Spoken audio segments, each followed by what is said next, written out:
Hello everyone, I am the storyteller and I am here to help you today. I know you use this video to fall asleep, so before that, like the video and subscribe to the channel. Also, where are you from and what time are you watching? Now get comfortable and relax. I never should have agreed to house sit for my aunt. The isolation, the creaking noises, the shadows that seemed to move on their own. It all felt wrong from the moment I stepped through the door. But it wasn't until the third night that I realized just how much danger I was in. The day had been uneventful, filled with the mundane tasks of caring for my aunt's sprawling country home while she vacationed in Europe. I'd watered her prized orchids, fed her temperamental cat, and spent hours curled up on the porch swing, losing myself in a book as the sun dipped below the tree line. As darkness fell, I locked up and headed to the guest room, my footsteps echoing through the empty halls. The house settled around me, its old bones creaking and groaning in the cooling night air. I was just drifting off to sleep when a sharp crack jolted me awake. My heart raced as I sat up, straining my ears. There it was again, a distinct snap, like a twig breaking underfoot. It was coming from outside. I slid out of bed, my bare feet silent on the hardwood floor as I crept to the window. The full moon cast an eerie glow over the expansive lawn, throwing long shadows across the overgrown grass. At first I saw nothing unusual. Then a flicker of movement caught my eye. A dark figure darted between the trees at the edge of the property. I rubbed my eyes, certain I was seeing things. But when I looked again, I saw not one but two shadows moving with purpose along the tree line. They were too large to be animals, their movements too deliberate. My mouth went dry. I was alone, miles from the nearest neighbor, watching strangers prowl the grounds. I backed away from the window, my mind racing. Should I call the police? But what would I tell them? That I saw shadows moving in the moonlight? They'd laugh it off, tell me to get some sleep. I needed more proof. With shaking hands, I grabbed my phone and crept downstairs. Each step on the old staircase felt like a thunderclap in the silence. I made my way to the kitchen, keeping low and away from windows. The back door was there, leading out onto a small patio. If I could just get a better look. I eased the door open, wincing at the slight creak of its hinges. The cool night air raised goosebumps on my skin as I stepped outside.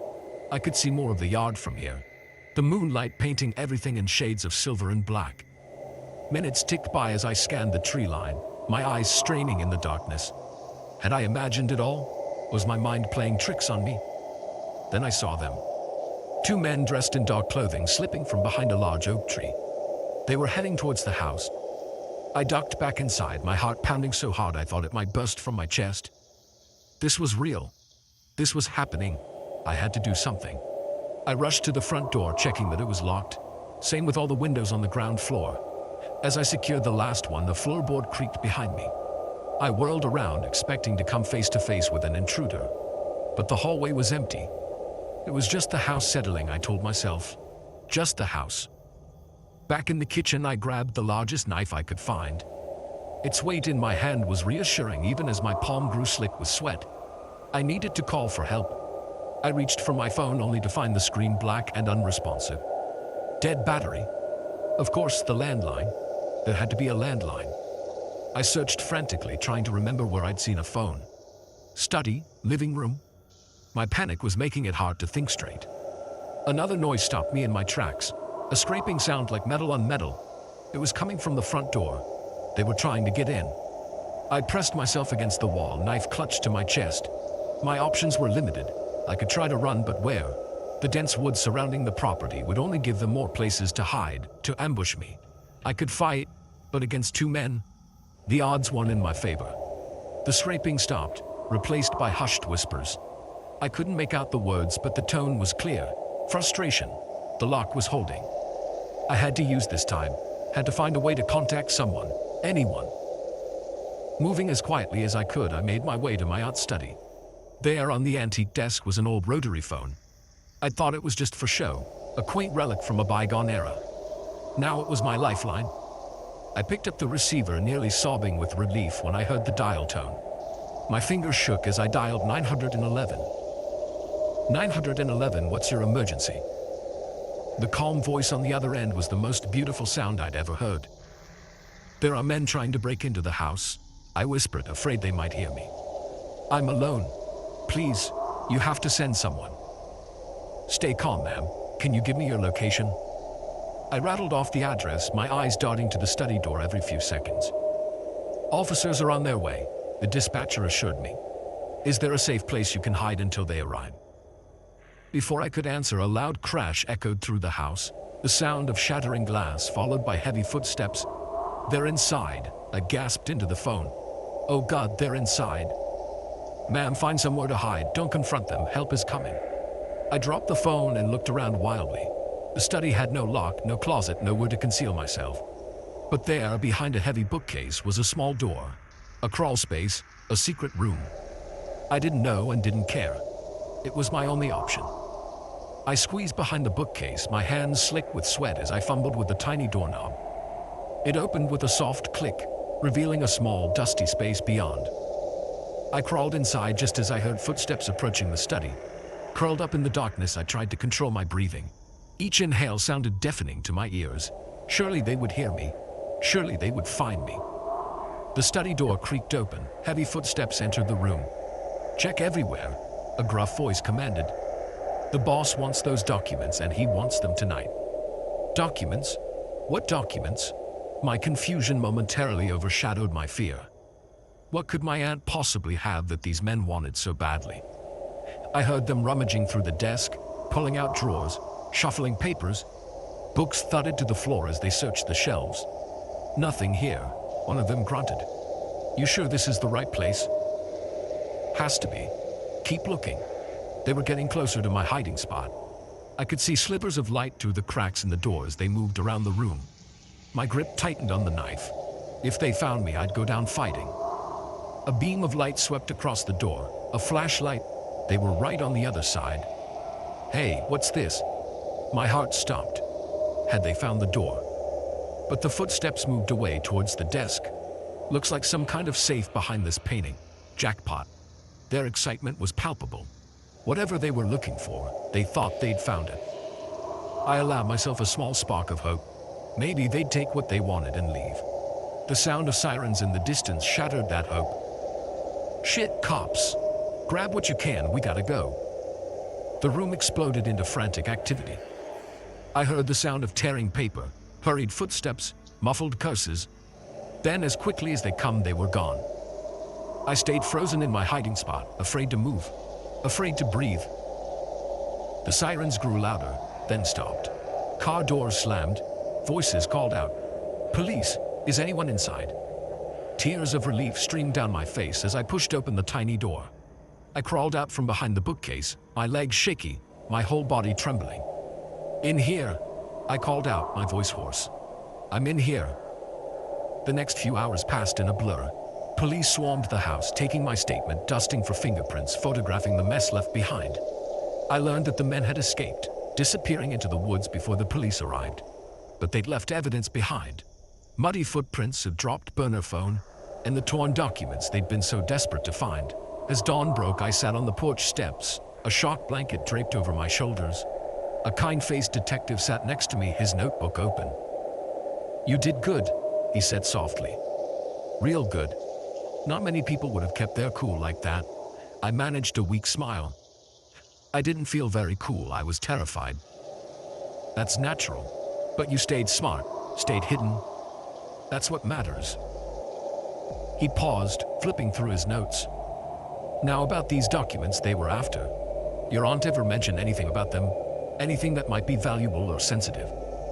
I shook my head. "No, never. I'm just house-sitting. I don't know anything about her business or whatever this was." The detective nodded, jotting something down. "We'll need to speak with her, of course. This may be part of something bigger." As he stood to leave, a thought struck me. "Detective, do you think... will they come back?" He looked at me for a long moment, his expression unreadable. "We'll have officers patrolling the area just in case. But honestly, my gut says no. Whatever they were after, I think they got it. Or at least enough of it."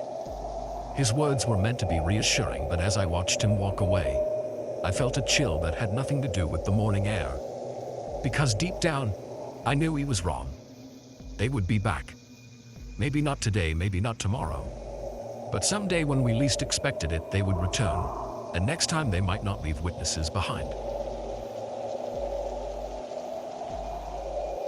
The forest had always been my sanctuary, a place of peace and solitude. But on that crisp autumn day, as the leaves crunched beneath my boots, I stumbled upon a scene that would haunt me for the rest of my life. In the span of a heartbeat, my solo hiking trip turned into a desperate fight for survival. I'd set out early that morning, eager to tackle a new trail I'd discovered in a remote corner of the national forest. The air was cool and invigorating, filled with the earthy scent of decaying leaves and pine. I'd been hiking for hours, relishing the quiet and the gentle exercise, when I heard voices in the distance. At first I thought nothing of it. Other hikers, probably. But as I got closer, the tone of the voices made me pause. They were hushed, urgent, with an undercurrent of tension that set my nerves on edge. Curiosity got the better of me. I moved forward carefully, stepping lightly to avoid making noise. The voices grew louder and I could make out snippets of conversation. "Hurry up, we need to finish this before anyone comes around. It's deep enough, just do it already." I crouched behind a large oak tree, peering around its trunk. What I saw made my blood run cold. 5 men stood in a small clearing, surrounding a freshly dug hole. 4 of them were dressed in dark clothing, their faces hard and expressionless. The 5th man, older than the rest, was on his knees at the edge of the hole. Even from a distance, I could see the terror in his eyes. One of the standing men pulled out a gun. I clamped a hand over my mouth to stifle a gasp. This couldn't be happening. Not here, not now. I had to be imagining things. But the sharp crack of the gunshot left no room for doubt. The kneeling man slumped forward, toppling into the hole. The others quickly began shoveling dirt over him. My mind reeled. I'd just witnessed a murder. These men were burying a body right in front of me. I needed to get out of there, to find help, to do something. But I was frozen in place, terror rooting me to the spot. As the men worked, one of them glanced up, scanning the trees. For a heart-stopping moment, his gaze seemed to lock onto mine. I ducked back behind the tree, my heart pounding so loudly I was sure they could hear it. "Did you see something?" I heard one of them ask.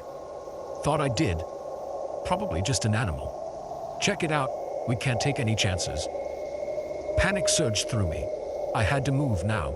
Staying low, I began to creep away from the clearing, trying to put as much distance between myself and the killers as possible. Every snapping twig, every rustle of leaves sounded like an explosion in the quiet forest.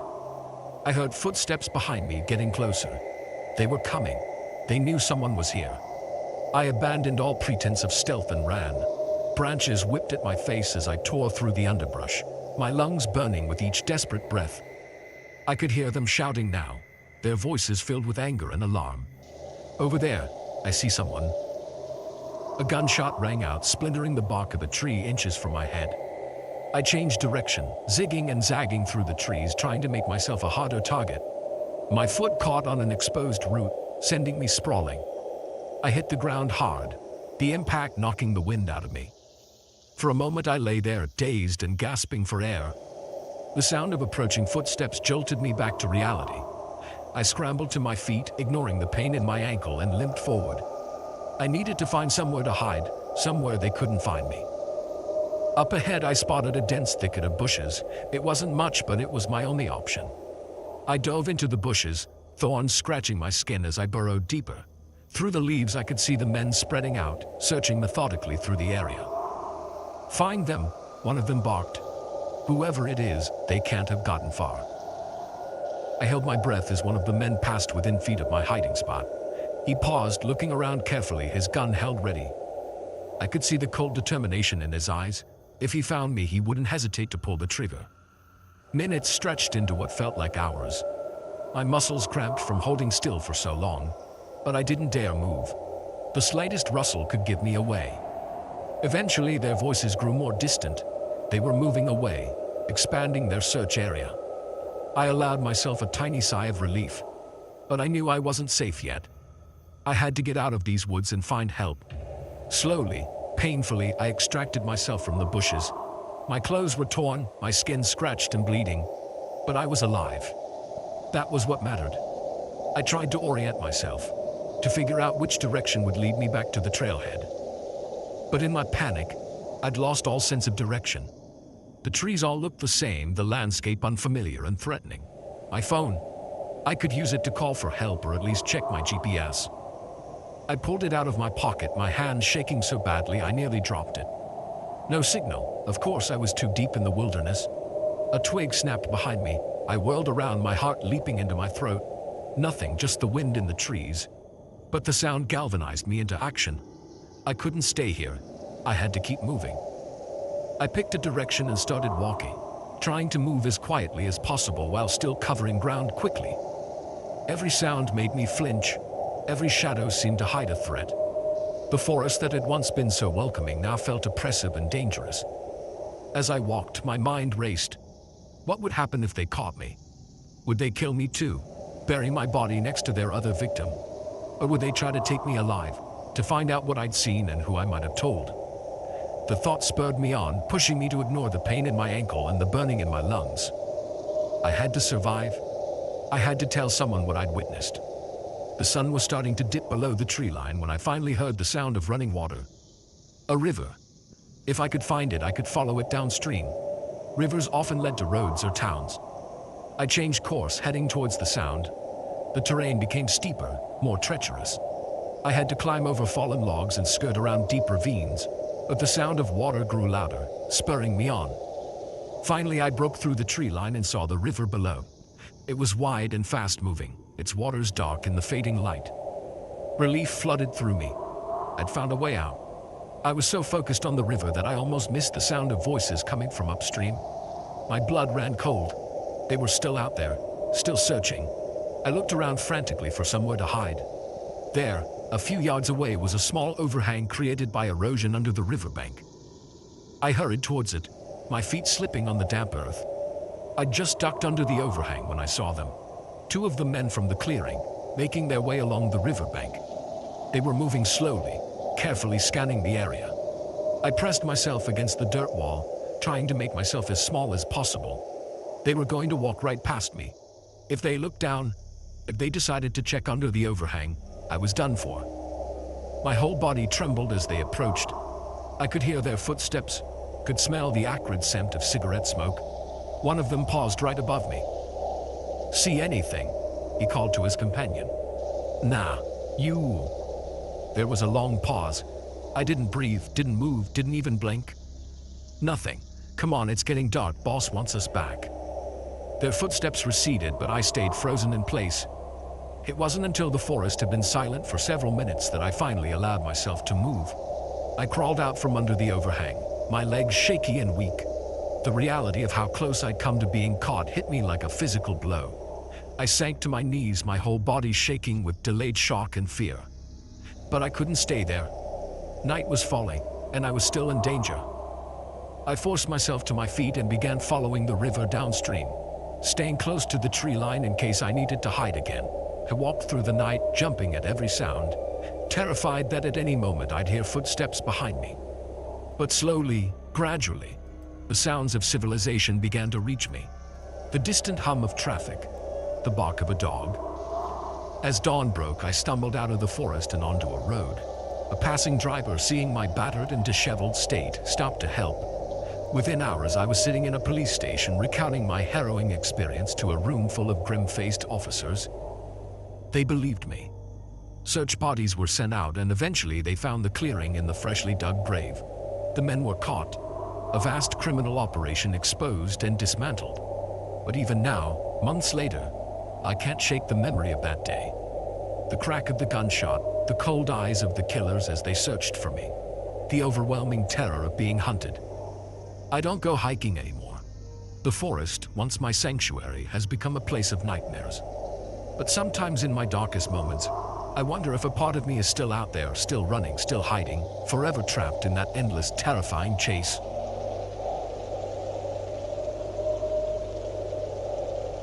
The night shift at Joe's Diner was usually quiet, filled with nothing more exciting than the occasional drunk trucker or insomniac college student. But on that foggy Tuesday night, as the clock ticked past 2 a.m., 5 men walked in and turned my world upside down. I never imagined that pouring coffee could be a matter of life and death. I'd been working at Joe's for about 6 months, picking up the graveyard shift to help pay for nursing school. The pay wasn't great, but the tips were decent, and I liked the solitude. Most nights it was just me, the cook in the back, and a handful of regulars. That night started like any other. I was wiping down the counter, half listening to the local news droning on the ancient TV mounted in the corner. The bell over the door jingled, and I looked up, plastering on my best customer service smile. 5 men sauntered in, laughing and talking loudly. Something about them set me on edge immediately. They were dressed too nicely for our little diner, all expensive suits and shiny shoes. Their eyes darted around the place, taking in every detail, and I couldn't shake the feeling that they were sizing us up. "Evening, gentlemen," I said, trying to keep my voice steady. "What can I get for you?" The one in front, a tall man with a scar running down his cheek, fixed his gaze on me. His smile didn't reach his eyes. "Coffee," he barked, "and keep it coming." I nodded and turned to grab the coffee pot, grateful for the chance to compose myself. As I poured their cups, I watched them out of the corner of my eye. They were huddled close, speaking in low voices, occasionally glancing towards the door. There were only 2 other customers in the diner, an elderly couple in a booth near the window. They were regulars, always came in for a late-night slice of pie. I could see them eyeing the newcomers nervously. As I set down the last coffee cup, the man with the scar grabbed my wrist. His grip was like iron. "What's your name, sweetheart?" "Sarah," I said, trying to pull away. His grip tightened. "Sarah," he repeated, drawing out the syllables. "Pretty name for a pretty girl. You work here often, Sarah?" Before I could answer, one of his companions let out a harsh laugh. "Leave her alone, Jack. We ain't here for that." Jack released my wrist, but his eyes lingered on me in a way that made my skin crawl. I retreated behind the counter, my heart pounding. For the next hour, I tried to go about my duties as normally as possible, but the atmosphere in the diner had changed. The men grew louder and more aggressive. They made crude jokes, threw sugar packets at each other, and kept demanding refills. I noticed the elderly couple finishing up their pie, looking increasingly uncomfortable. As they stood to leave, one of the men blocked their path. "Leaving so soon?" he sneered. "Why don't you stay a while? We're just getting started." The old man tried to step around him. "Please, we'd like to go home now." "Home?" Another of the men chimed in. "What's the rush? Night's still young." I saw the fear in the old woman's eyes and knew I had to intervene. "Gentlemen," I said, forcing cheerfulness into my voice, "how about some more coffee? On the house." It worked, momentarily distracting them. The couple hurried out, the bell jingling their departure. But now the men's full attention was on me. Jack sauntered up to the counter, leaning in close. "That was real nice of you, Sarah. But now we're gonna need something stronger than coffee." "I'm sorry, we don't serve alcohol here," I said, taking an involuntary step back. His eyes narrowed. "That's not what I heard." "Word is, old Joe keeps a special stash for his favorite customers, and we're feeling real special tonight."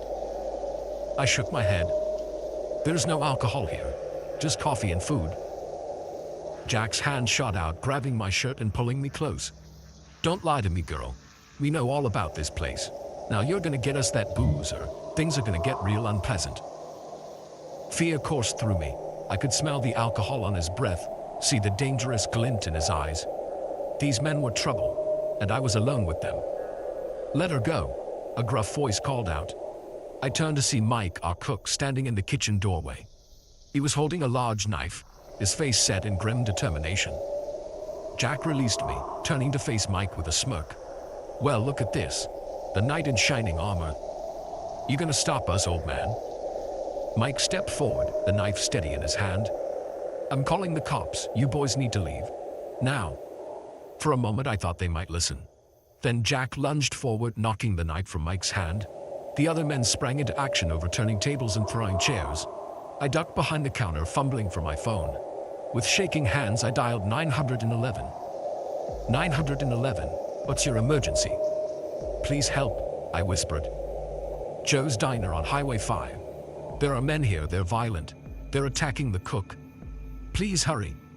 I ended the call just as a hand grabbed my arm, yanking me up. It was one of Jack's friends, his face twisted in anger. "Calling for help, are we?" he snarled.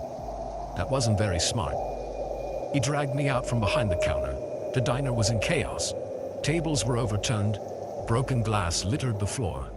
Mike was on the ground, blood trickling from a cut on his forehead. Jack stood over him, grinning. "Looks like your backup didn't work out so well," Jack said, turning his attention back to me. "Now, about that alcohol. I knew I had to stall. The police were on their way, but who knew how long it would take them to arrive? We were pretty isolated out here on the highway." "Okay," I said, my voice shaking.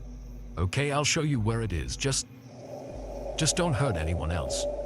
Jack's grin widened. "Smart girl. Lead the way." I moved slowly towards the back of the diner, my mind racing.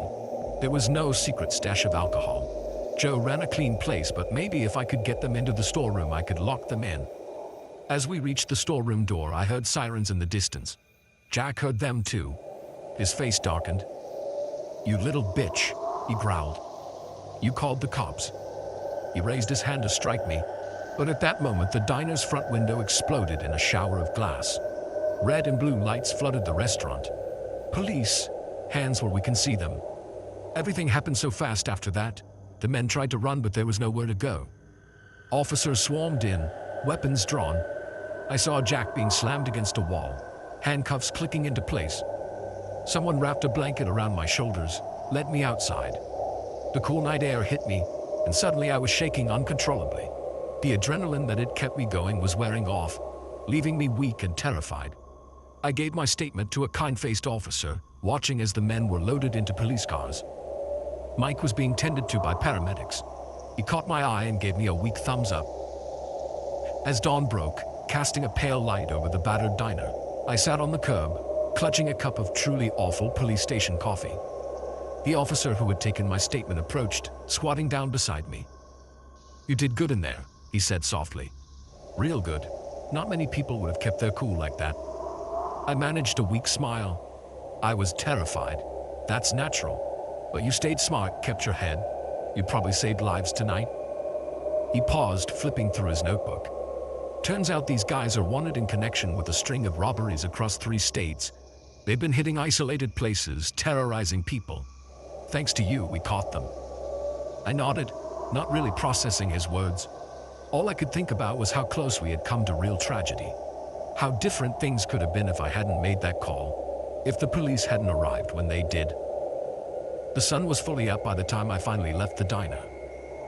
Joe had shown up, his face pale with shock as he surveyed the damage. He hugged me tightly, thanking me over and over for my quick thinking. As I drove home, exhausted and still shaken, I realized that my quiet nights at the diner were over. The world suddenly seemed a lot darker, a lot more dangerous than it had just hours before. But I also felt a strange sense of pride.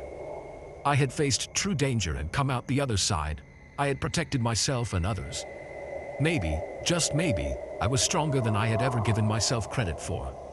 I never worked another night shift at Joe's, but every now and then I stop by for a slice of pie and a cup of coffee. And as I sit in that familiar booth, I remember the night that changed everything. The night I learned that sometimes the most ordinary places can become battlegrounds, and the most ordinary people can become heroes. I never thought a cheap motel room key could be a death sentence. But as I stood there staring down the barrel of a gun, I realized how quickly a simple road trip can turn into a fight for survival. It was supposed to be a routine drive across the country.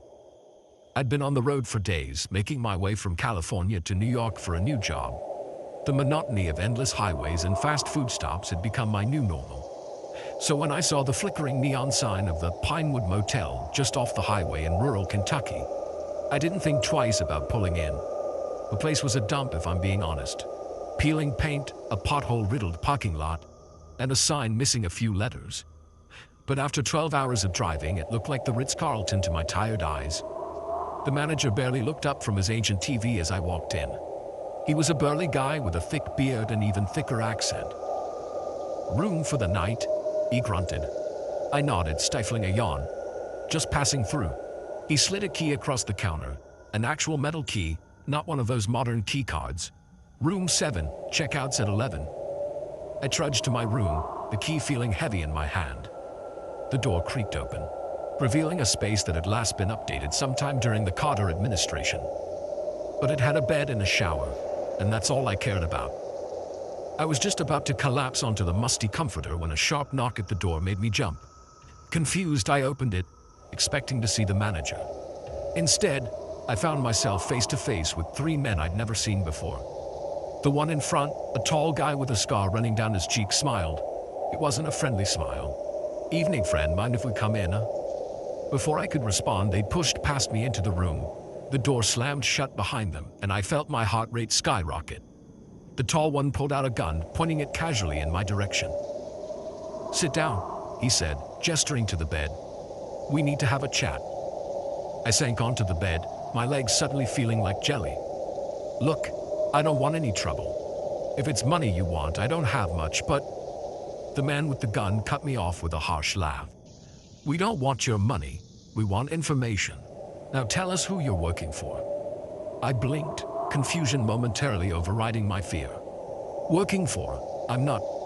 I'm just passing through. I'm on my way to New York for a new job." The second man, shorter but built like a linebacker, stepped forward. "Don't play dumb. We know you're involved. The boss has been expecting you." My mind raced. They clearly thought I was someone else. Someone involved in... what? Some kind of criminal activity. "I swear you've got the wrong person. I'm just a regular guy on a road trip. Check my ID, my car, anything." The third man, who had been silent until now, spoke up. "Maybe he's telling the truth, Jack. He doesn't look like the type." Jack, the one with the gun, shook his head. "Can't take that chance. Boss said someone would be coming through, staying at this motel. Said they'd have sensitive information." "That's you, pal." I felt a bead of sweat trickle down my back. "It's not me. Please, this is all a huge misunderstanding." Jack's eyes narrowed. "We'll see about that. Get up. You're coming with us." They marched me out to a waiting van, keeping the gun pressed against my back. As we drove away from the motel, my mind raced with possible escape scenarios, each more unlikely than the last. After what felt like hours, but was probably only about 30 minutes, we pulled up to an old warehouse. They blindfolded me before leading me inside, the smell of dust and mold filling my nostrils. When they removed the blindfold, I found myself in a dimly lit room tied to a chair. Jack loomed over me, his scarred face twisted into a sneer. "Last chance," he growled. "Tell us what you know, or things are gonna get real unpleasant." I took a deep breath, trying to keep my voice steady. "I've told you everything. I'm not who you think I am. My name is David Larson. I'm 28 years old. I'm moving to New York to start a job as an accountant. I have no idea what information you're talking about." Jack exchanged glances with his companions. For a moment, I thought I saw a flicker of doubt in their eyes. But then Jack's face hardened. "If that's how you want to play it, fine. We've got ways of making you talk." The next few hours were a blur of fear and pain. They asked me questions I couldn't answer, demanded information I didn't have. I lost track of time, my world narrowing to the small dusty room and the relentless interrogation. Just when I thought I couldn't take anymore, the door burst open.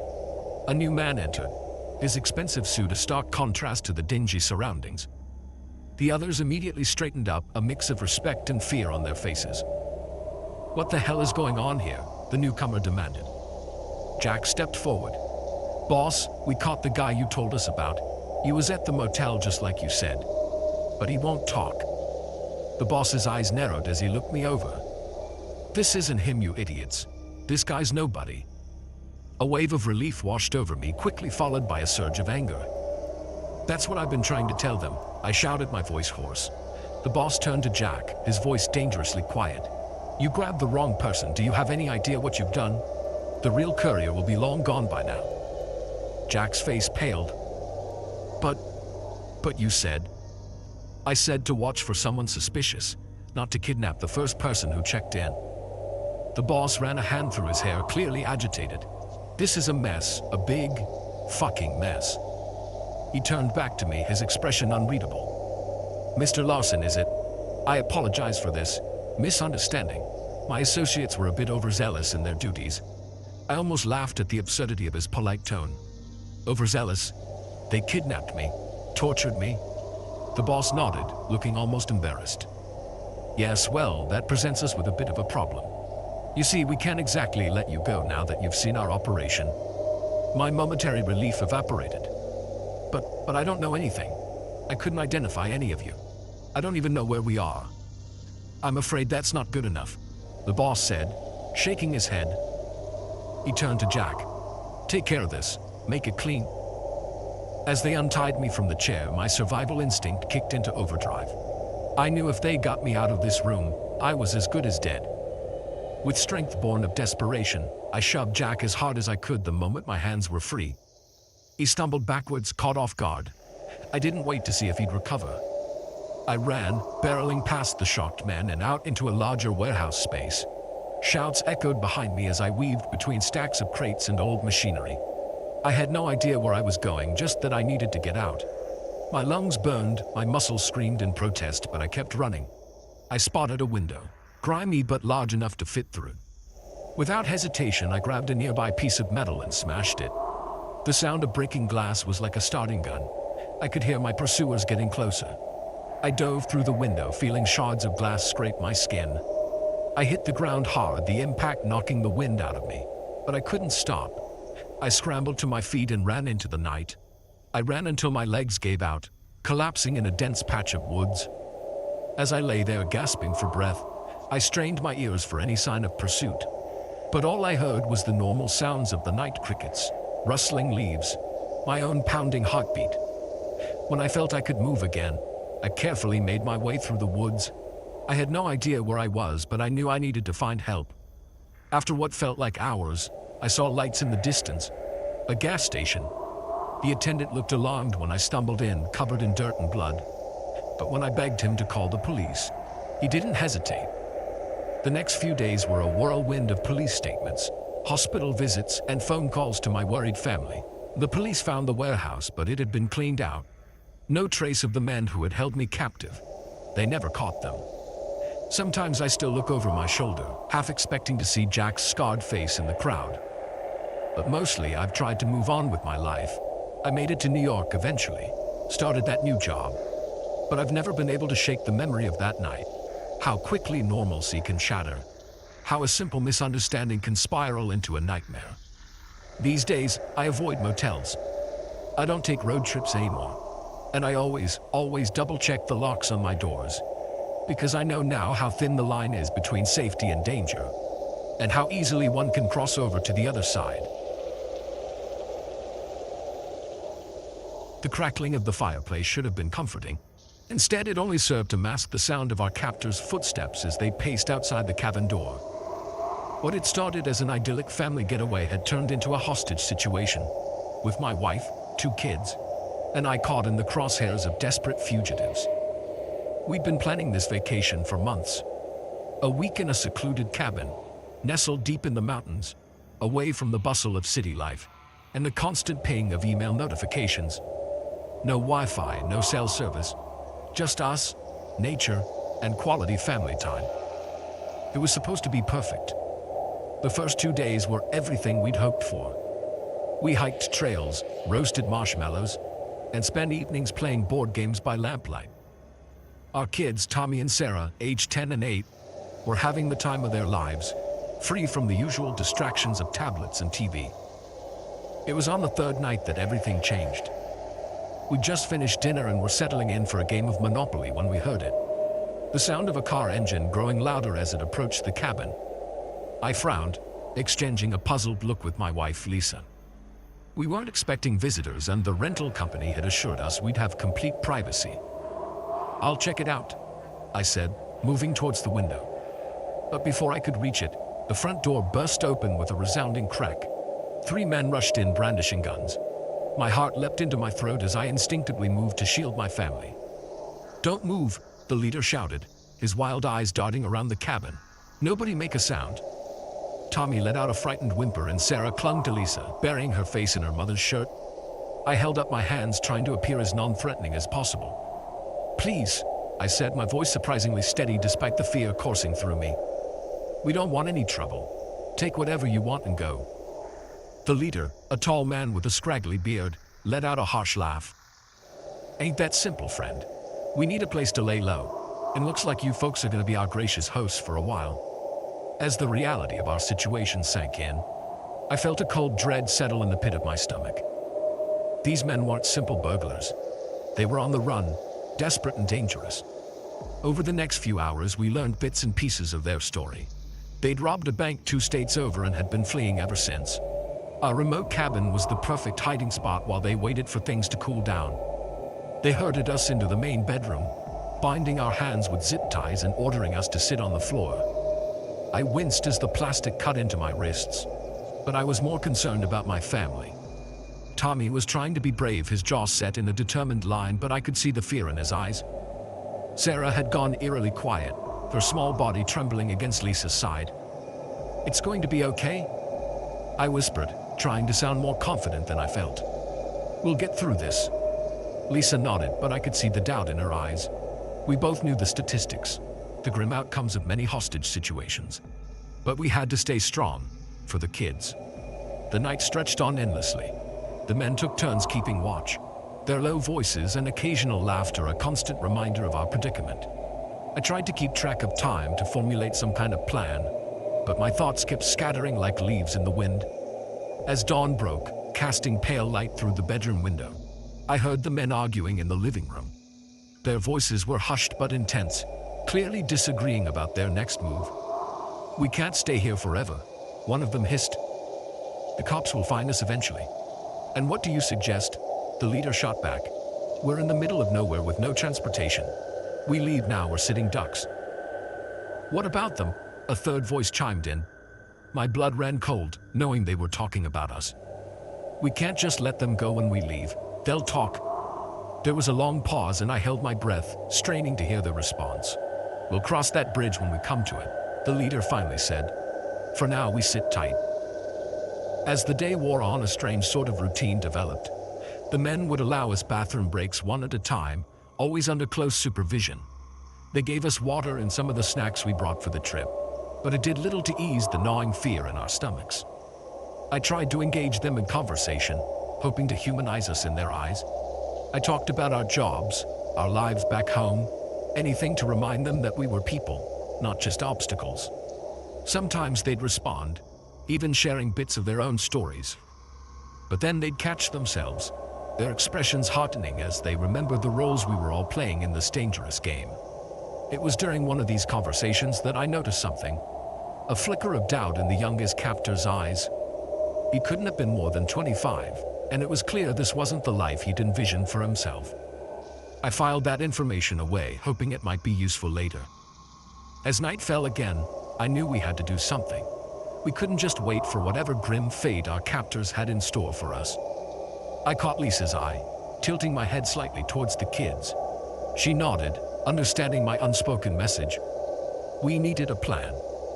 When they took me for my next bathroom break, I decided to take a risk. As the young captor led me back to the bedroom, I stumbled deliberately, falling against him. "Sorry," I mumbled, using the moment of confusion to whisper quickly. "You don't have to do this. Help us, please." He stiffened, shoving me roughly back into the room without a word. But I saw the conflict in his eyes. The seed was planted. Hours passed and I was beginning to lose hope. But then, in the dead of night, I heard soft footsteps approaching our door. The handle turned slowly and the young captor slipped inside. "Be quiet," he whispered, pulling out a knife. For a heart-stopping moment, I thought this was the end. But then he moved behind me, sawing through the zip ties binding my wrists. "Why?" I breathed as he freed Lisa and the kids. "Because you're right," he said, his voice barely audible. "This isn't me, but you have to hurry. They'll realize I'm gone soon." We crept through the cabin, our hearts pounding so loudly I was sure the others would hear. As we reached the front door, a floorboard creaked beneath Tommy's foot. "Hey!" a shout came from the other room. "What's going on?" "Run!" our unlikely ally yelled, shoving us out the door. We sprinted into the darkness, the cool night air a shock after the stuffy cabin. I could hear shouts and the sound of pursuit behind us, but we didn't dare look back. We just ran, crashing through underbrush, our lungs burning with each desperate breath. I don't know how long we ran. It could have been minutes or hours. All I knew was that we had to keep moving, had to find help. Finally, through the trees, I saw lights, a highway. We stumbled onto the road, waving frantically at the approaching headlights. The car screeched to a halt, and a startled couple leaned out the window. "Please," Lisa gasped. "We need help. Call the police." The next few hours passed in a blur of police statements and paramedic checkups. We learned later that our captors had been apprehended trying to flee the area. The young man who helped us was arrested too, but his cooperation led to a reduced sentence. As we sat in the police station, wrapped in scratchy blankets and sipping lukewarm coffee, the reality of what we'd been through began to sink in. We were safe. We had survived. Tommy looked up at me, his eyes wide. "Dad," he said, his voice small, "can we go home now?" I pulled him close, feeling Lisa and Sarah press in on either side. "Yeah, buddy," I said, my voice thick with emotion. "Let's go home." In the days and weeks that followed, we dealt with the aftermath of our ordeal. There were nightmares, therapy sessions, and a lingering jumpiness that took months to fade, but there was also a new appreciation for life, for safety, for the simple joy of being together. We never did finish that game of Monopoly, but somehow I don't think any of us mind. We found new ways to spend our evenings, talking, laughing, simply being present with each other. Because if our experience taught us anything, it's that life can change in an instant. And sometimes the most precious moments are the quiet ones, when you're surrounded by the people you love, safe in the knowledge that you're home.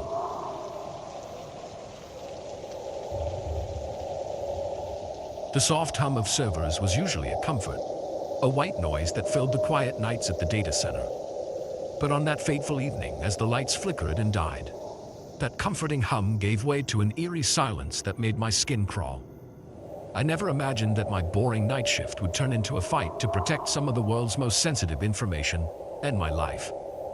I'd been working at Secure Data Solutions for about 2 years. It was a cushy gig, if a bit monotonous. My job was simple: monitor the systems, perform routine maintenance, and make sure nothing went wrong with the servers that housed data for some of the biggest corporations and government agencies in the world. Most nights, the hardest part of my job was staying awake. That night started like any other. I arrived for my shift at 10 p.m., nodded to the day guy as he left, and settled into my chair in the control room. Surrounded by monitors displaying various system metrics, I began my usual rounds of checks and updates. It was around 2 a.m. when things went sideways. I was halfway through a system diagnostic when the lights flickered. Once, twice, then darkness. The emergency generator should have kicked in immediately, but the room remained pitch black. My heart rate spiked as I fumbled for the flashlight I kept in my desk drawer. This wasn't just a power outage, something was very, very wrong. As the beam of my flashlight cut through the darkness, I heard a noise that didn't belong, footsteps coming from the server room. I froze, my breath catching in my throat. Nobody else was supposed to be here. Nobody else had clearance. I should have called for help right then. Should have hit the silent alarm or used the secure line to contact our security team.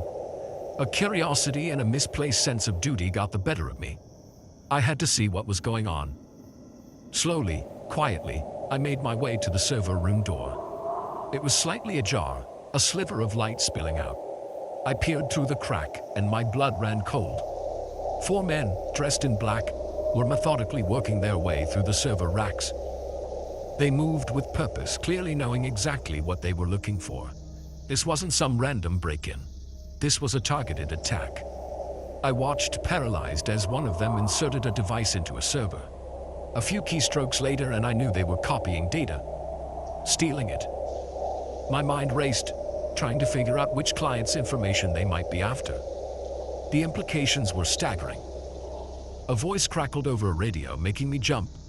"Team 2 report, have you secured the package?"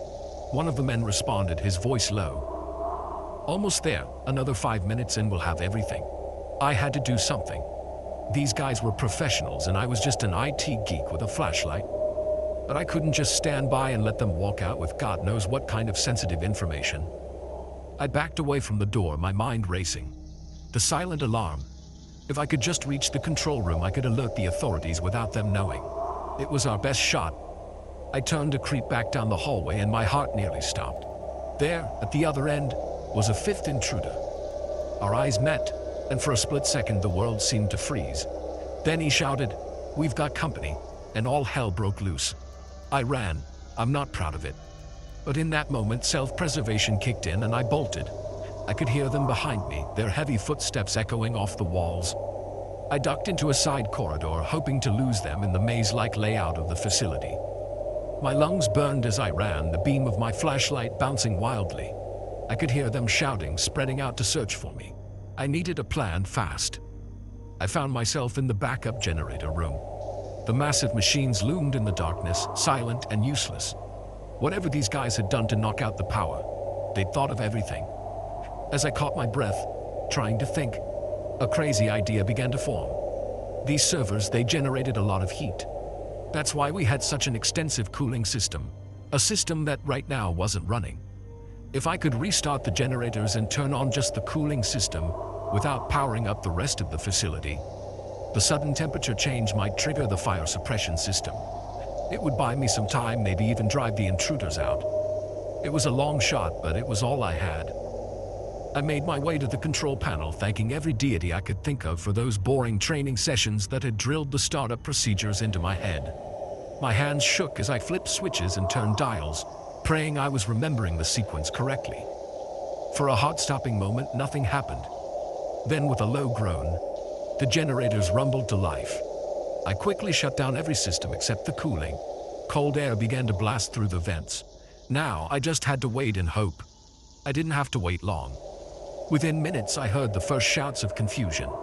Then, the ear-splitting wail of the fire alarm. I allowed myself a small smile. It had worked. But my relief was short-lived. I heard footsteps approaching fast and I knew my luck had run out. I looked around frantically for a weapon, anything to defend myself. My hand closed around a wrench just as the door burst open. Two of the intruders stormed in, their faces masks of fury. "You," one of them snarled. "You're gonna pay for that?" I raised the wrench, trying to look braver than I felt.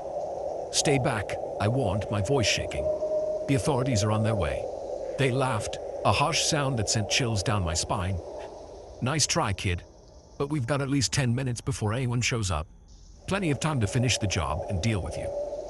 They advanced slowly, like predators cornering their prey. I backed up until I felt the cool metal of a generator against my back. This was it. I was out of options, out of clever plans. I closed my eyes, waiting for the inevitable. But then, a new sound cut through the chaos. Sirens growing louder by the second.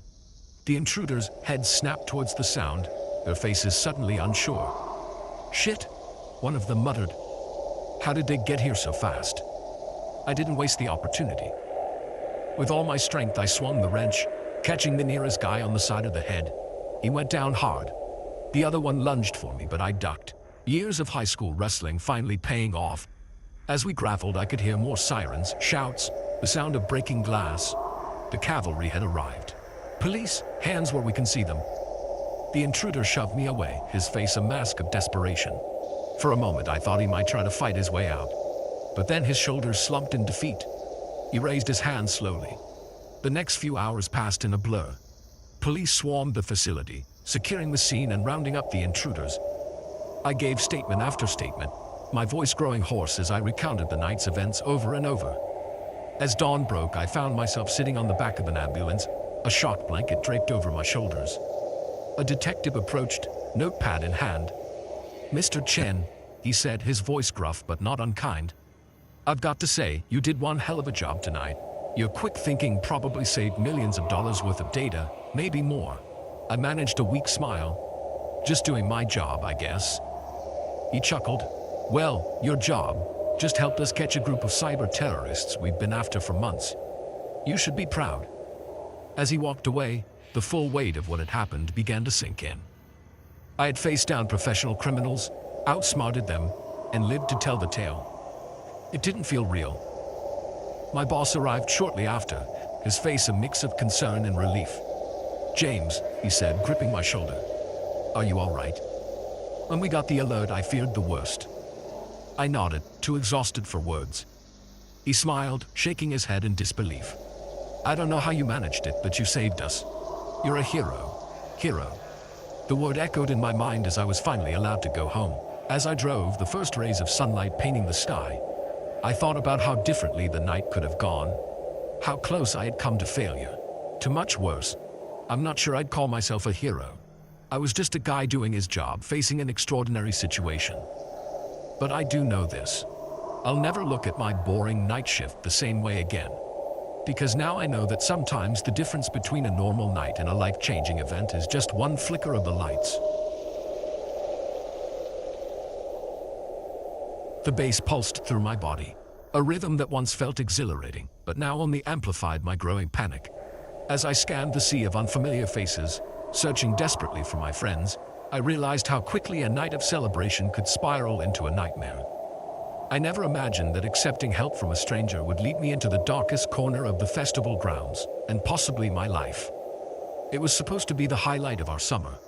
3 days of music, freedom, and memories at Sunset Sound. One of the biggest festivals in California.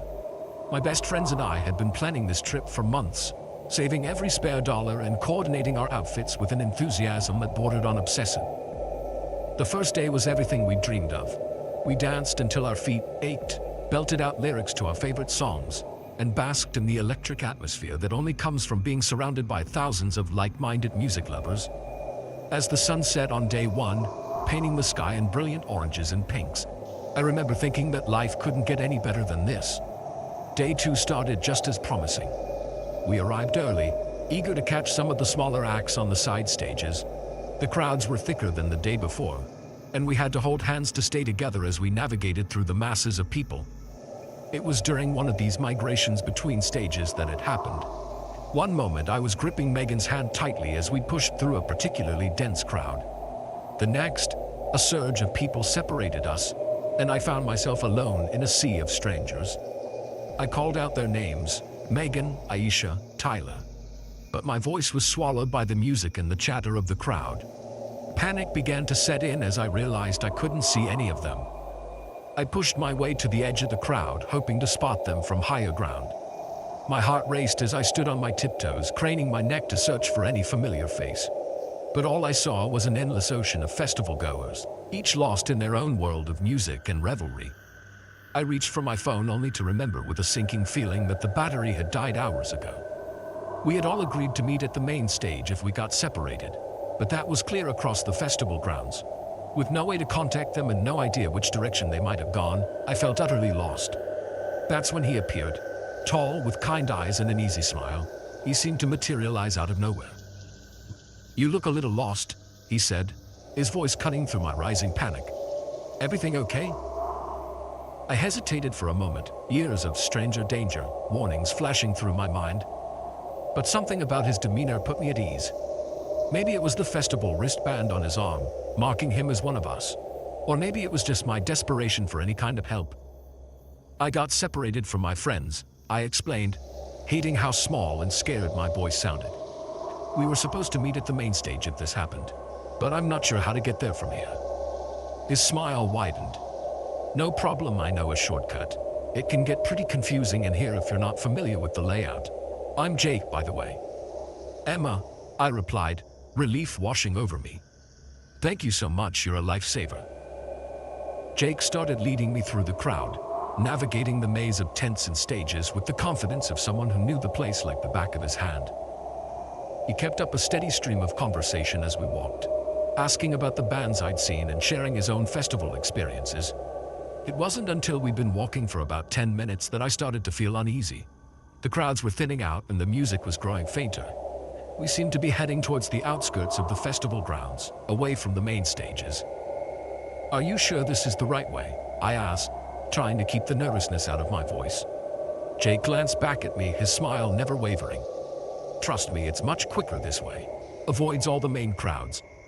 I wanted to believe him, but a nagging voice in the back of my mind was screaming that something was wrong. We were now in an area I didn't recognize at all, surrounded by storage containers and parked vehicles. The festive atmosphere had completely disappeared, replaced by an eerie quiet broken only by the distant thump of bass. "I think maybe we should head back," I said, stopping in my tracks. "This doesn't look right." Jake's demeanor changed in an instant. The kind smile vanished, replaced by a hard look that sent chills down my spine. "We're almost there," he said, his voice low and menacing. He reached out and grabbed my arm, his grip painfully tight. "Keep moving." Terror washed over me as the reality of my situation became clear. This wasn't a helpful stranger. This was a predator, and I had walked right into his trap. My mind raced, searching for a way out.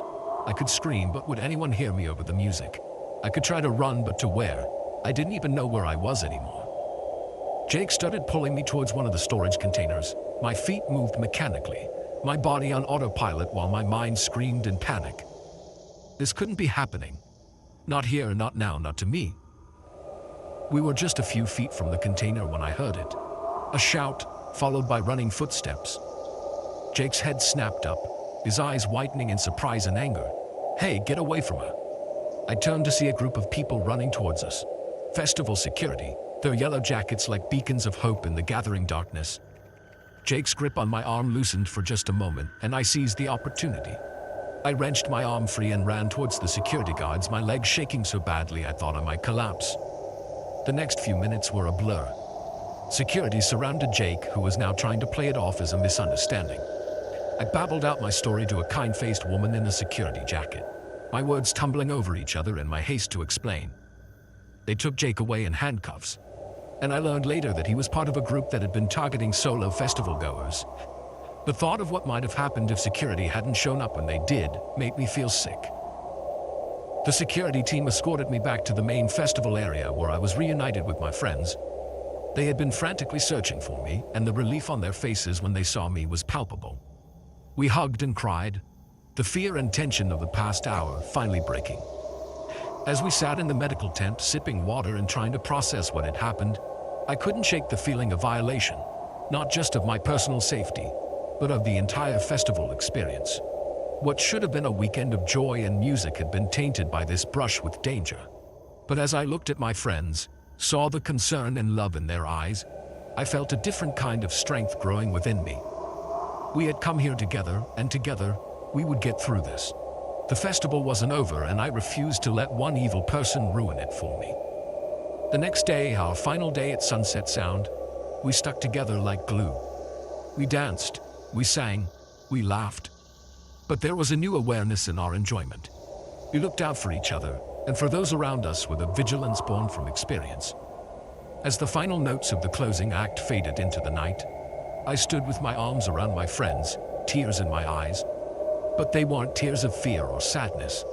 They were tears of gratitude, for the music, for the safety I now felt, and for the unbreakable bond between us that had only grown stronger through adversity.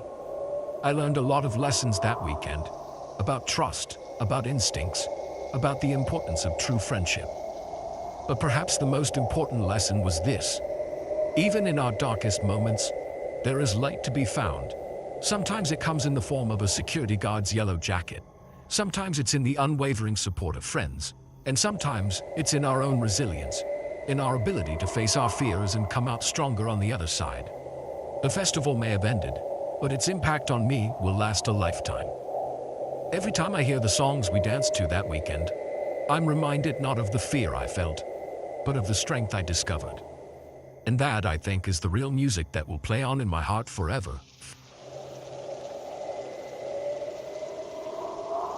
The stench of copper hit me before I even opened the door. In that moment, standing on the porch of the old farmhouse, I knew my routine home visit as a social worker had just become anything but routine. What I discovered inside would haunt me for years to come, and turn a simple check-in into a desperate fight for survival. I'd been a social worker for about 5 years, specializing in child welfare cases in rural areas. It wasn't an easy job by any means, but I found it rewarding. Most days anyway. This particular case had been on my radar for a while. The Collins family, living on an isolated farm about an hour outside of town. There had been reports of neglect, but nothing concrete enough for immediate action. Just concerns from teachers about the kids coming to school hungry, or neighbors mentioning raised voices late at night. It was a crisp autumn afternoon when I pulled up to the farmhouse. The place looked run down, paint peeling and shutters hanging askew. But that wasn't unusual for the area. Times were tough for a lot of families out here. I knocked on the door, plastering on my most reassuring smile. No answer. I knocked again, louder this time. Still nothing. A sense of unease began to creep over me. I'd called ahead to let them know I was coming. They should be expecting me. "Hello," I called out. "Mr. Collins, Mrs. Collins, It's Sarah from Child Services. I'm here for our scheduled visit. Silence. Then, so faint I almost missed it, a whimper. It sounded like it came from inside the house. My heart started to race. Something was wrong, very wrong. I tried the doorknob, surprised to find it unlocked. As I pushed the door open, the coppery smell intensified. I knew that smell. Blood. Hello? I called again, my voice shaking slightly. Is anyone hurt? Do you need help? I stepped inside, my eyes adjusting to the dim interior. The living room was a mess, furniture overturned, pictures knocked off the walls. And there, on the worn carpet, a dark stain that could only be blood. Every instinct screamed at me to run, to get out and call the police. But that whimper I'd heard. If someone was hurt, if a child was in danger, I couldn't just leave. I moved deeper into the house, my heart pounding so loud I was sure anyone hiding could hear it. The kitchen was in a similar state of disarray. Drawers pulled out, broken dishes littering the floor. Then I heard it again. A soft, frightened sob coming from upstairs. It's okay. I called out, trying to keep my voice calm and steady. I'm here to help. You're safe now. I climbed the stairs slowly, hyper-aware of every creak and groan of the old wood. At the top, I saw 5 doors. 4 were open, revealing bedrooms and a bathroom, all showing signs of a violent struggle. The 5th door was closed. The sob came again, definitely from behind that closed door. I approached cautiously, every nerve in my body on high alert. I'm going to open the door now, I said softly. It's okay. You're safe. I turned the handle slowly and pushed the door open. It was a small bedroom, clearly belonging to a child. Crayon drawings covered the walls, and a small bookshelf overflowed with well-worn picture books. And there, huddled in the corner, was a little girl. She couldn't have been more than 6 or 7. Hi there, I said, kneeling down to her level. My name's Sarah. I'm here to help. Can you tell me your name? She looked up at me, her eyes wide with fear. Emily, she whispered. Hi, Emily. Can you tell me what happened? Where are your parents? Her lower lip trembled. The bad men came. They hurt Mommy and Daddy, they said. They said they'd hurt me too if I made a sound. My blood ran cold. Bad men? Emily, are they still here? She shook her head. They left. But they said they'd come back. I needed to get us out of there. Now. Okay, Emily, we need to leave. Can you come with me? I promise I'll keep you safe. She nodded hesitantly and reached out her hand. I took it, marveling at how small and fragile it felt in mine. We made our way downstairs, Emily clinging to me tightly. As we reached the bottom of the stairs, I heard a sound that made my heart stop. A car engine, growing louder as it approached the house. Emily's grip on my hand tightened painfully. They're back, she whispered, terror evident in her voice.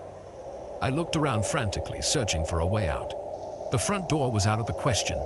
They'd see us immediately. The back door was our best bet, but we'd have to cross the kitchen to get there. And there was no guarantee they wouldn't come in that way. Making a split-second decision, I scooped Emily up and dashed for the basement door. It was our best chance at hiding until I could figure out a plan. We descended into the darkness, the musty smell of damp earth filling our nostrils. I set Emily down gently and fumbled for my phone, using its dim light to survey our surroundings. The basement was cluttered with old furniture and boxes, providing plenty of hiding spots. Emily, I need you to be very brave, I whispered. We're going to play a quiet game, okay? We need to stay very, very quiet, no matter what we hear. She nodded, her eyes wide in the phone's glow. I led her to a large old wardrobe and helped her inside, then squeezed in beside her. Just as I pulled the door closed, I heard the sound of the front door opening above us. Heavy footsteps moved across the floor overhead. Muffled voices drifted down, angry and impatient. Emily pressed closer to me, trembling. I wrapped my arm around her, silently praying that they wouldn't think to check the basement. Where the hell is she? A gruff voice shouted. You said she'd be here. She has to be. Another voice replied. The brat couldn't have gone far on her own. Search the place again. My mind raced. They were looking for Emily. But why? What could they possibly want with a little girl? Whatever the reason, I knew I had to get her out of here and to safety. The footsteps moved upstairs, and I seized the opportunity. Slowly, carefully, I eased the wardrobe door open. "Emily," I whispered, "we're going to run now. As fast as we can. Don't look back, okay? Just run." She nodded, her face set in determination despite the fear in her eyes. I took her hand, and we crept out of our hiding spot. We had just reached the bottom of the basement stairs when a floorboard creaked overhead. They were coming back down. There was no time to hide again. I scooped Emily up and ran for the small basement window. It was our only chance. I set her down and tried to push it open, my hands shaking. It was stuck, years of paint sealing it shut. The basement door opened. "Hey!" a voice shouted. "There they are." In desperation, I grabbed a nearby tool, a rusty hammer, and smashed the window. The glass shattered and I quickly cleared away the shards. "Go, Emily," I urged, helping her through the narrow opening. As she scrambled out, I felt a hand grab my ankle. I kicked back hard, hearing a satisfying grunt of pain. Using every ounce of strength I had, I pulled myself through the window, feeling glass cut into my palms. We ran across the overgrown yard, the shouts of the men behind us spurring us on. The trees of the surrounding forest loomed ahead, offering the promise of cover. Just as we reached the tree line, I heard the distinctive sound of a gunshot. A bullet whizzed past, splintering the bark of a nearby tree. Adrenaline surged through me. I picked Emily up again, ignoring the burning in my muscles, and plunged deeper into the forest. Branches whipped at my face as I ran, but I didn't slow down.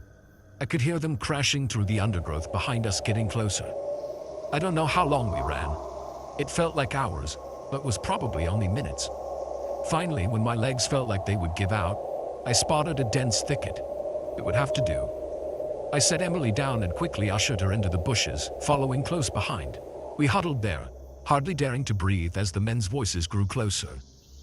"Where'd they go?" "They can't have gotten far. The girl's just a kid, and the woman was bleeding." I looked down, realizing for the first time that my shirt was stained with blood from my cut hands. I pressed them against my legs, trying to stem the flow. Minutes passed like hours as we waited, frozen in fear. Gradually, the voices faded into the distance. But I didn't move. I couldn't risk it. It was full dark by the time I felt it was safe enough to leave our hiding spot. Emily had fallen into an exhausted sleep, and I gently woke her. "We need to go now," I whispered. "It's safe." We made our way slowly through the forest, every snapping twig making me flinch. Finally, after what seemed like an eternity, we emerged onto a road. A passing driver, seeing our battered state, stopped to help. Within the hour, we were safe at the police station, Emily clinging to me as I recounted our harrowing escape. The full story came out in the days that followed.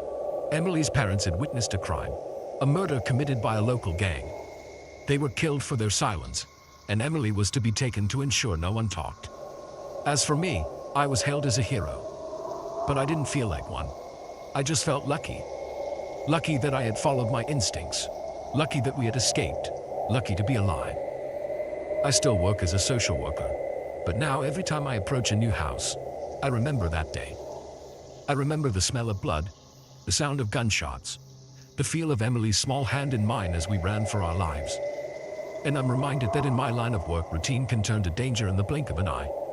But I'm also reminded of the lives we can save, the children we can protect. And that makes it all worth it.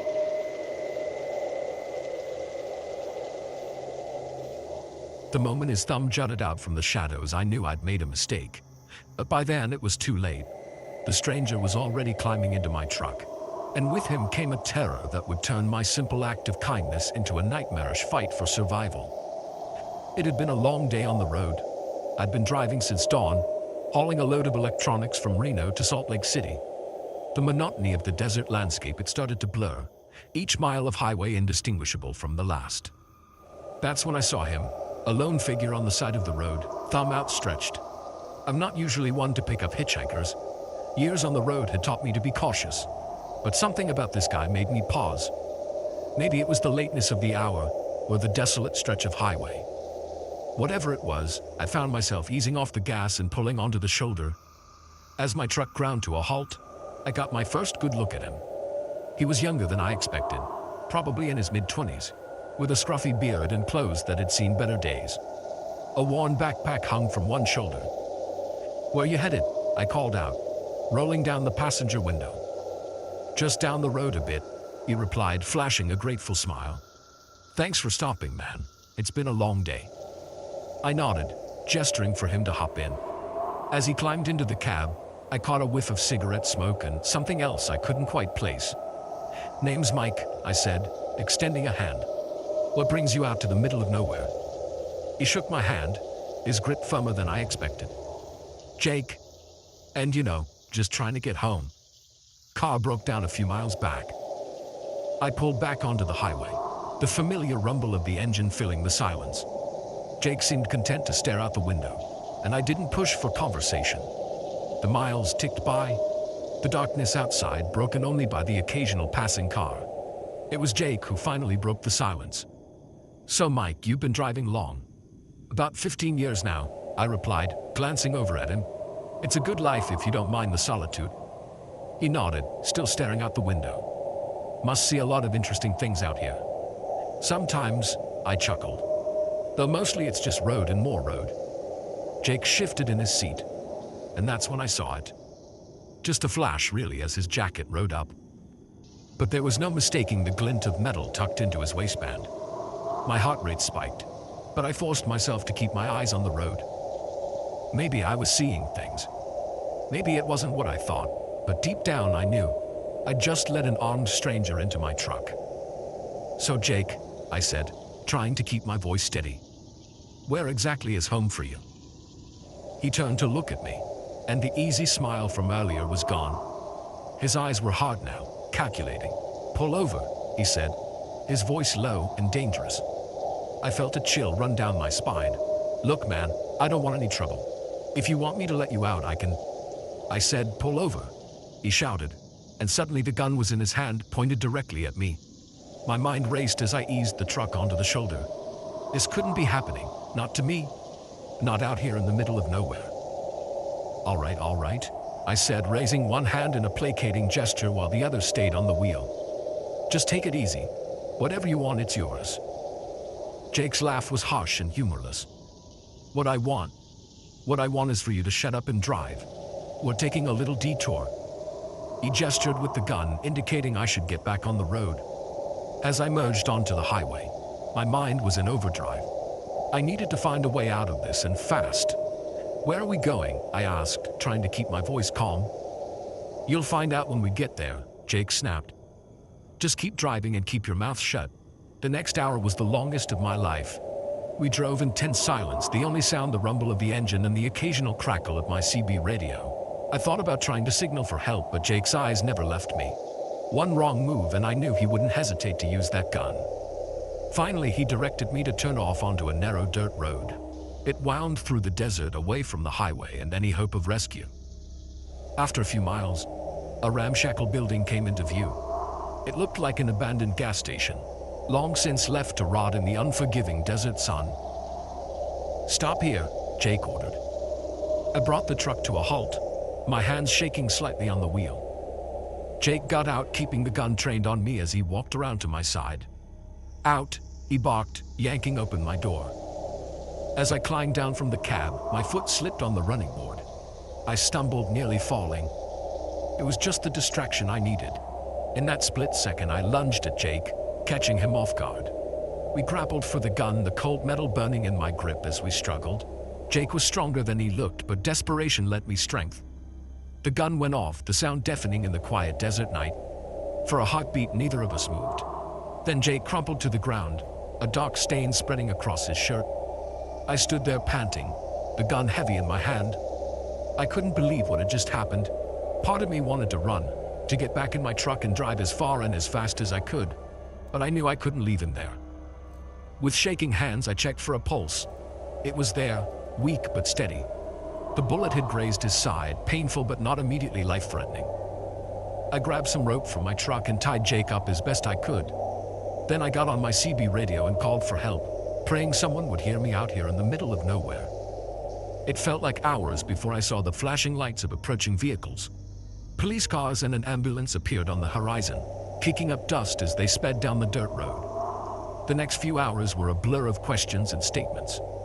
I learned that Jake was wanted in connection with a string of armed robberies across 3 states. He'd been targeting lone truckers, forcing them to drive to isolated locations where his partners would be waiting to unload the cargo.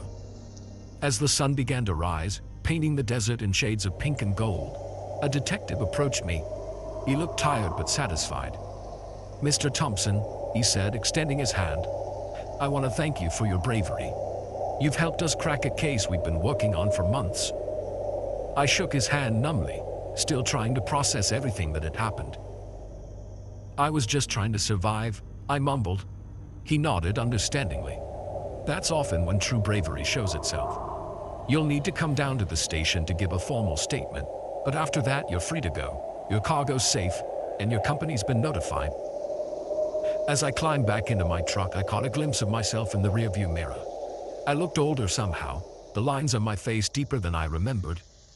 The events of the night had left their mark, not just physically but deep inside me.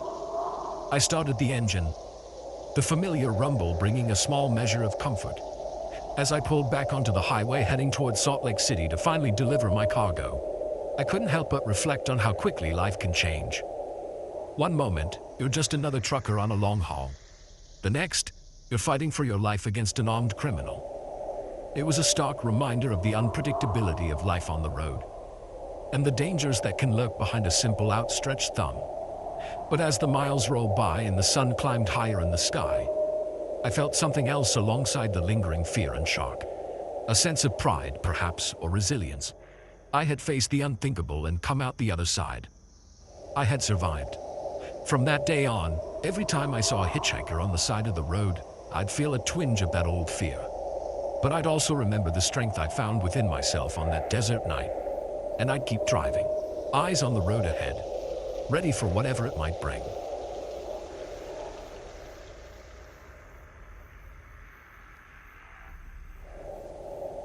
The creak of the floorboard outside our room shouldn't have been ominous. It was an old house after all. But when I heard the hushed whispers that followed, I knew our quaint bed and breakfast getaway had just become a waking nightmare.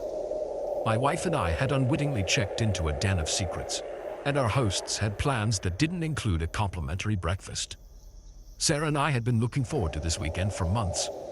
Both of us were buried in work, barely seeing each other despite living in the same house.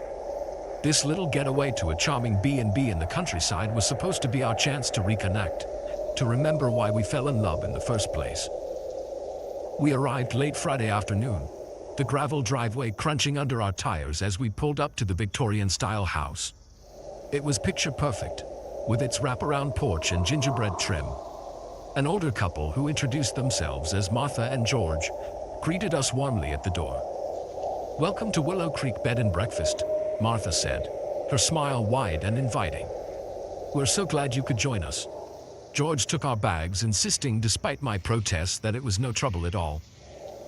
As we followed them inside, I couldn't help but feel a sense of peace wash over me. The interior was just as charming as the exterior, with antique furniture and the smell of freshly baked cookies in the air. Our room was on the second floor, a spacious suite with a 4-poster bed and a view of the sprawling gardens behind the house. Sarah squeezed my hand, her eyes sparkling with excitement. For the first time in months, I saw the stress melt away from her face. We spent that evening exploring the grounds, walking hand in hand through the well-tended gardens. We talked about everything and nothing, rediscovering the easy conversation that had been lost in the chaos of our daily lives. As the sun set, casting a golden glow over the landscape, I felt truly happy. Dinner was a quiet affair, just us and one other couple in the cozy dining room. Martha served us herself, each course more delicious than the last. The wine flowed freely, and by the time we retired to our room, we were both feeling warm and content. It was the middle of the night when I first heard it. A floorboard creaked, followed by hushed voices. In my half-asleep state, I initially dismissed it, but then I heard Martha's voice unusually sharp. "We have to do it tonight, George. We can't wait any longer." George's reply was too low for me to make out, but the urgency in Martha's next words sent a chill down my spine. "I don't care if you think it's too risky. If we don't act now, we'll lose everything." I lay there, fully awake now, straining to hear more. But the voices faded, followed by the sound of footsteps descending the stairs. I turned to Sarah, relieved to see she was still asleep. My mind raced with possibilities. What were they talking about? What did they have to do tonight? I tried to rationalize it. Maybe they were having financial troubles. Maybe they were planning to sell the B&B. But something in Martha's tone, the hidden edge beneath her earlier warmth, told me it was something far more sinister. I didn't sleep for the rest of the night. Every creak, every distant sound had me on edge. When Sarah woke up, I debated whether to tell her about what I'd heard. But seeing her relaxed smile, I couldn't bring myself to shatter the peace of our getaway. Not yet. Not without more information. At breakfast, I watched Martha and George closely. They seemed normal, cheerful even as they served us homemade waffles and fresh fruit. But now that I was looking for it, I could see the strain around Martha's eyes, the tightness in George's smile. "Did you sleep well?" Martha asked, refilling my coffee cup. I nodded, forcing a smile. "Like a log. It's so quiet out here." Was it my imagination, or did her hand shake slightly as she set down the coffee pot? After breakfast, Sarah wanted to go for a hike on one of the nearby trails. I agreed, glad for the chance to get out of the house and clear my head. But as we were preparing to leave, I made an excuse to run back up to our room. Once there, I quickly but thoroughly searched the space. I wasn't sure what I was looking for. A hidden camera, a listening device, anything to confirm my growing paranoia. I found nothing, but that didn't ease my anxiety. The hike was beautiful, the spring air crisp and invigorating. Sarah chatted happily about the birds we saw, the wildflowers blooming along the path. I tried to engage, to lose myself in the moment, but my mind kept wandering back to the overheard conversation. We returned to the B&B in the late afternoon. As we approached, I saw George hurriedly closing the doors of a shed behind the house. When he saw us, he waved a bit too enthusiastically. "Enjoy your hike," he called out. "It was lovely," Sarah replied. "This whole place is just magical." If only she knew the dark undercurrent I'd sensed. That evening, Martha announced that she and George had to run into town for supplies. They'd be gone for a couple of hours, but we were welcome to help ourselves to anything in the kitchen if we got hungry. As soon as their car disappeared down the driveway, I turned to Sarah. "We need to talk," I said, my voice grave. I told her everything. The midnight conversation, my suspicions, the odd behavior I'd noticed. To her credit, she listened without interrupting, her expression growing more concerned with each word. "What do you think they're planning?" she asked when I finished. I shook my head. "I don't know. But whatever it is, it's happening tonight. And I don't think we should be here when it does." Sarah bit her lip, clearly torn. "But what if we're overreacting? What if it's nothing?" "And what if it's not?" I countered. "I'd rather feel foolish for leaving early than risk whatever they've got planned." After a moment's hesitation, she nodded. "Okay, let's pack up and go." We moved quickly, throwing our belongings into our suitcases. I kept an ear out for the sound of a returning car, my heart racing with each passing minute. We were just about to head downstairs when we heard it. The crunch of gravel under tires. They were back, much earlier than expected. "Quick," I whispered. "Back to the room. Act natural." We had just managed to shove our packed bags under the bed when a knock came at the door. I opened it to find Martha, her smile not quite reaching her eyes. "I hope we didn't disturb you," she said. "We forgot a few things, had to come back early." "No problem at all," I replied, hoping my voice sounded steadier than I felt. "Wonderful. Oh, and I wondered if you might help George with something in the shed. Just a bit of heavy lifting." My blood ran cold. The shed, where I'd seen George earlier acting suspiciously. "Of course," I heard myself say. "Happy to help." As I followed Martha downstairs, I caught Sarah's eye. The fear I saw there mirrored my own. George was waiting by the shed, a shovel in his hand. My heart pounded so loudly I was sure they could hear it. "Right this way," George said, opening the shed door. I stepped inside, my eyes adjusting to the gloom. And that's when I saw it, a hole in the dirt floor about the size of a grave. I turned to run, but George was blocking the doorway. "I'm sorry," he said, raising the shovel. "We really didn't want it to come to this." What happened next was a blur. I remember shouting, the sound of splintering wood as I charged at George. I remember running, Sarah's hand in mine as we sprinted for our car. The screech of tires as we peeled out of the driveway. We drove for hours, not stopping until we were several states away. Only then, in the harsh fluorescent light of a highway rest stop, did we finally break down. The reality of what we'd escaped, of how close we'd come to God knows what fate, hit us like a physical blow. We went to the police, of course, told them everything, but by the time they investigated, Martha and George were long gone. The B&B stood empty, no evidence of foul play except for that ominous hole in the shed floor. To this day, I don't know what their plan was. Maybe we interrupted some long-standing criminal enterprise. Maybe we were intended to be their next victims. Whatever the case, our idyllic getaway had turned into a brush with unimaginable danger.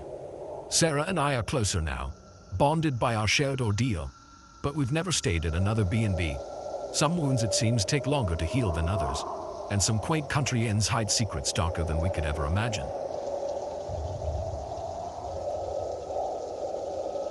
The gentle rocking of the ferry had lulled most passengers to sleep, but for me, it was the calm before the storm. As I stood on the dimly lit deck, watching a group of men huddled in hushed conversation, I realized that this routine night crossing was about to become a fight for survival on the open sea. I hadn't planned on taking the midnight ferry. My day trip to the island was supposed to end with the 7 p.m. sailing, but a missed bus and a series of unfortunate delays left me sprinting onto the last ferry of the night, breathless and grateful just to be heading home. The ferry was larger than I expected for a late-night crossing, a behemoth of steel cutting through the dark waters. There weren't many passengers, a few truckers catching some sleep in their cabs, a handful of locals, and a group of men who seemed out of place in their crisp business attire. I found a quiet corner in the passenger lounge and settled in for the 3-hour journey. The gentle hum of the engines and the rhythmic slap of waves against the hull were soothing, and I felt my eyelids growing heavy. It must have been about an hour into the trip when I jolted awake, my bladder protesting the large coffee I'd downed earlier. Groggy and disoriented, I made my way to the restrooms near the rear of the ship. As I was returning to my seat, a snippet of conversation caught my attention. 2 of the men in suits were standing near the stairwell, their voices low but intense. "Can't wait any longer. It has to be tonight. Are you sure everyone's in position?"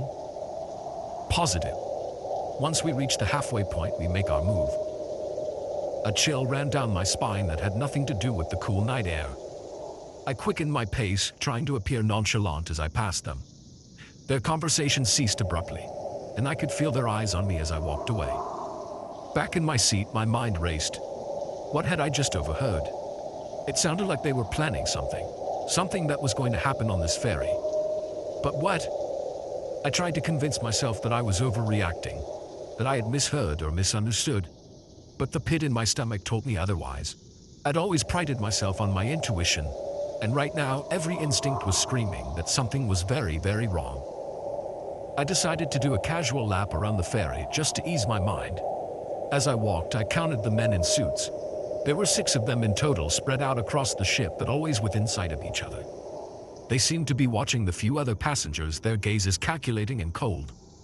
Near the life rafts, I overheard another fragment of conversation. "Disable the communications first.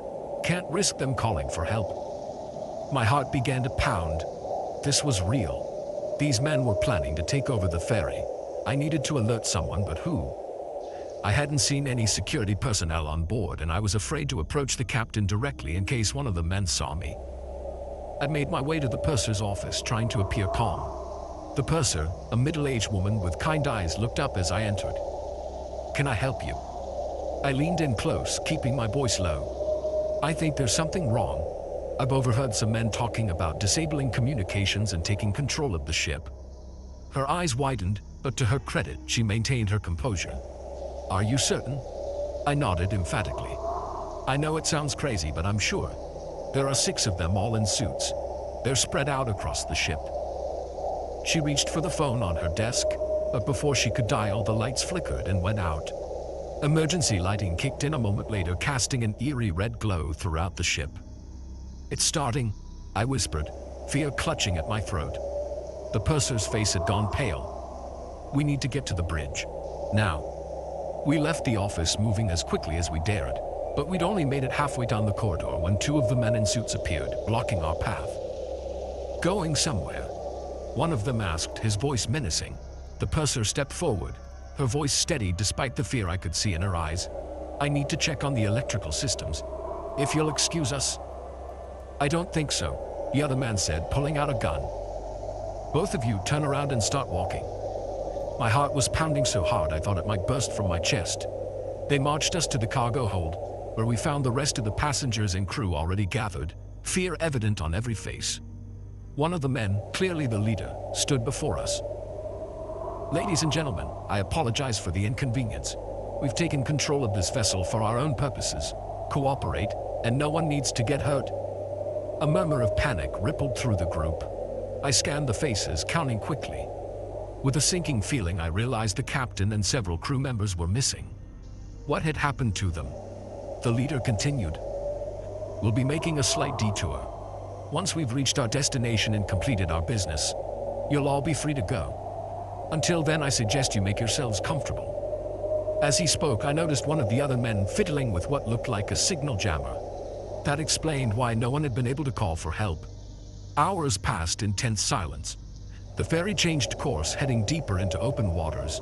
I tried to keep track of our captors' movements, looking for any weakness in their plan, any opportunity to act. It was nearing dawn when I saw my chance. Two of the men were arguing in hushed tones, distracted. The one guarding the door to the cargo hold looked drowsy, his eyes heavy-lidded. I leaned over to the purser, who had stayed close to me throughout the ordeal. "I think I can reach that life raft release lever," I whispered, nodding towards the mechanism near the door. "If I can deploy it, it might create enough of a distraction for someone to get to the bridge and call for help." She looked at me, fear and determination warring in her eyes. "It's risky, if they catch you. You can't just sit here and wait," I insisted. "Who knows what they're planning?" After a moment's hesitation, she nodded. "Okay, I'll try to create a diversion.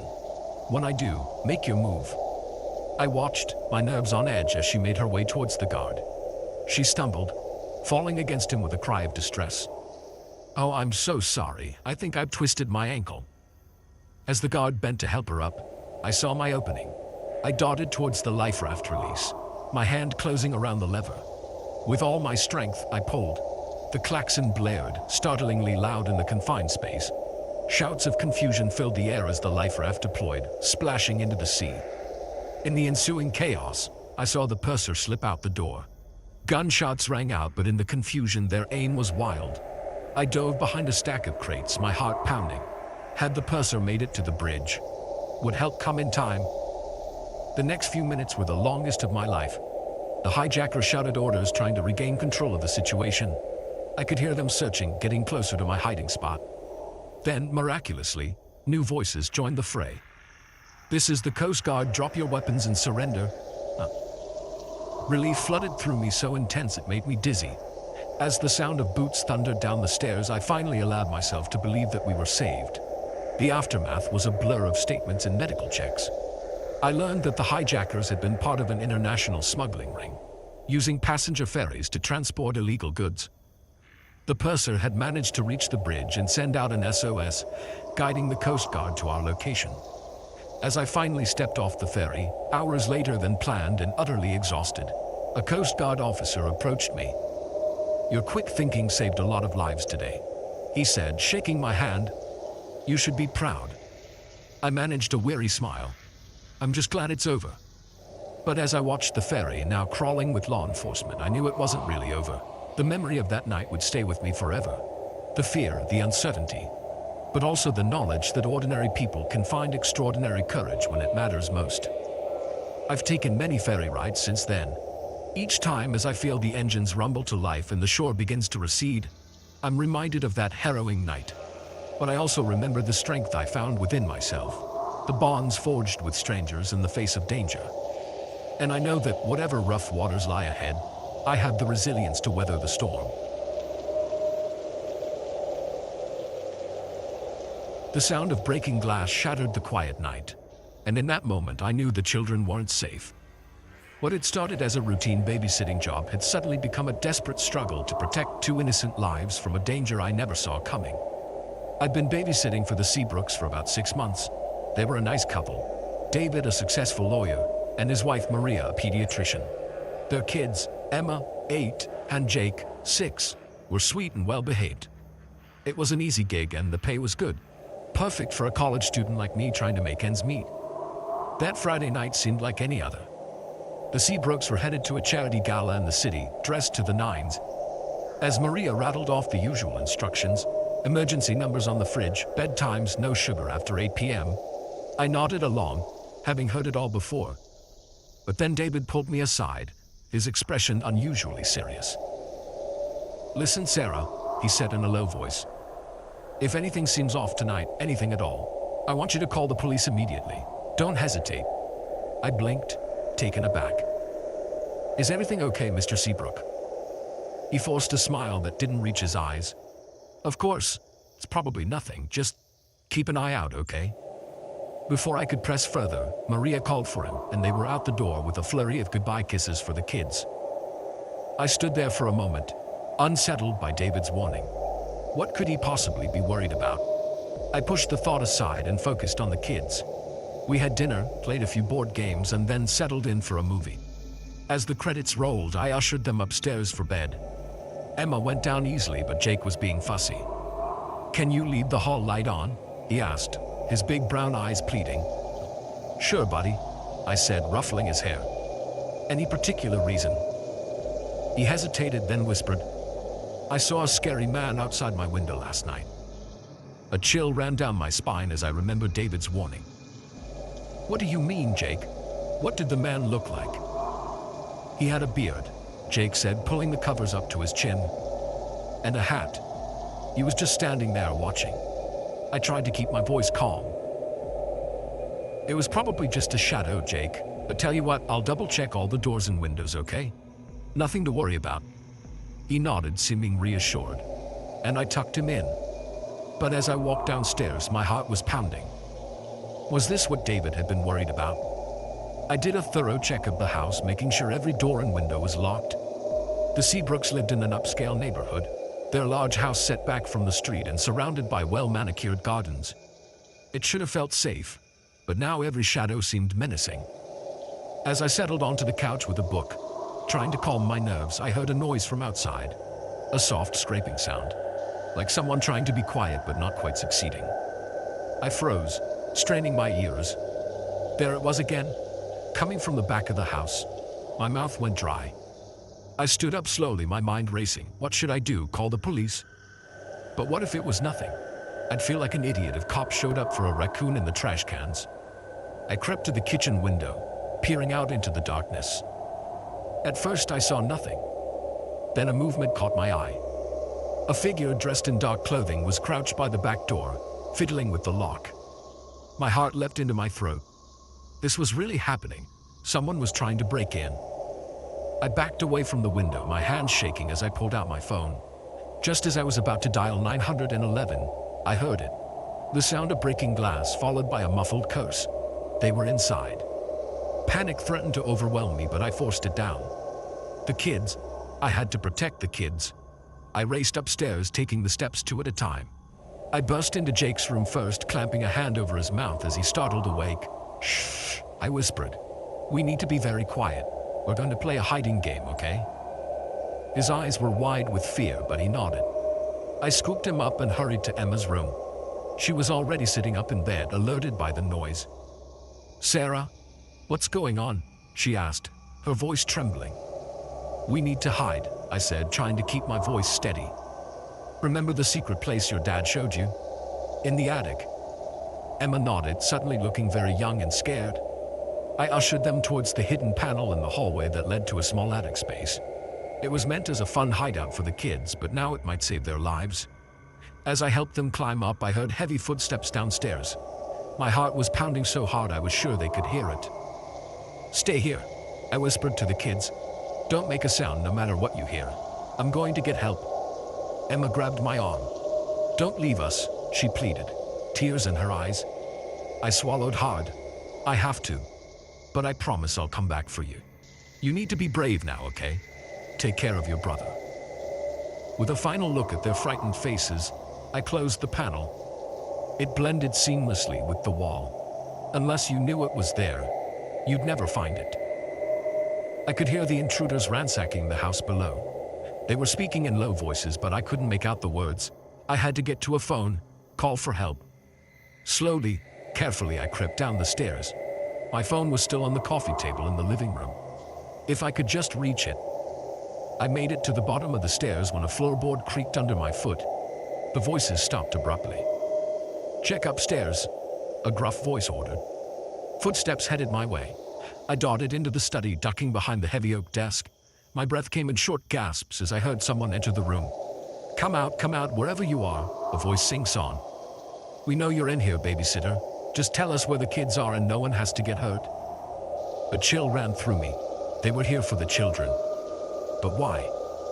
I stayed perfectly still, hardly daring to breathe. The intruder moved around the room, checking behind curtains and closets. Just when I thought he was going to leave, I felt a hand grab my hair, yanking me up. "Found you," he sneered. I screamed, more in anger than fear, and drove my elbow back into his stomach. He grunted, his grip loosening just enough for me to break free. I ran, my only thought to lead them away from the kids. I made it to the kitchen before they cornered me. Two men, both wearing ski masks. One held a gun. "Enough games," the armed one said. "Where are the children?" I straightened up, meeting his gaze defiantly. "I don't know what you're talking about. The kids are at their grandparents' tonight." He laughed, a harsh sound that sent shivers down my spine. "Nice try. We know they're here. Now you're going to tell us where they are, or things are going to get very unpleasant for you." My mind raced. I needed to stall to buy time. Surely someone must have heard the commotion by now. A neighbor, anyone. "Why do you want them?" I asked, trying to keep my voice steady. "They're just kids." The man with the gun stepped closer. "That's none of your concern. Last chance. Where are they?" I opened my mouth, not sure what I was going to say, when suddenly the room was flooded with red and blue lights. Sirens wailed in the distance, growing louder by the second. The men looked at each other in panic. "Shit, we gotta go." They ran, shoving past me. I heard the back door slam, followed by the sound of a car engine roaring to life. Moments later, the house was swarming with police. As I gave my statement, still shaking from the adrenaline, I learned the truth. The Seabrooks were under witness protection. David had witnessed a high-profile crime, and the men were sent to kidnap the children as leverage. The kids were safe, thank God. The police found them still huddled in their hiding place, scared but unharmed. As I watched Emma and Jake reunite with their frantic parents, I felt a wave of relief so strong it nearly brought me to my knees. In the days that followed, as the story unfolded in the media and the Seabrooks prepared to move to a new safe location, I struggled to process what had happened. The fear, the anger, the overwhelming relief. It was all tangled up inside me. But mostly I felt a fierce pride. I had protected those children. When it mattered most, I had found a strength I never knew I possessed. I don't babysit anymore. The experience left me with nightmares that took months of therapy to address. But it also left me with something else. A deep-seated knowledge that when pushed to the limit, I'm capable of more than I ever imagined. And that's a lesson I'll carry with me always.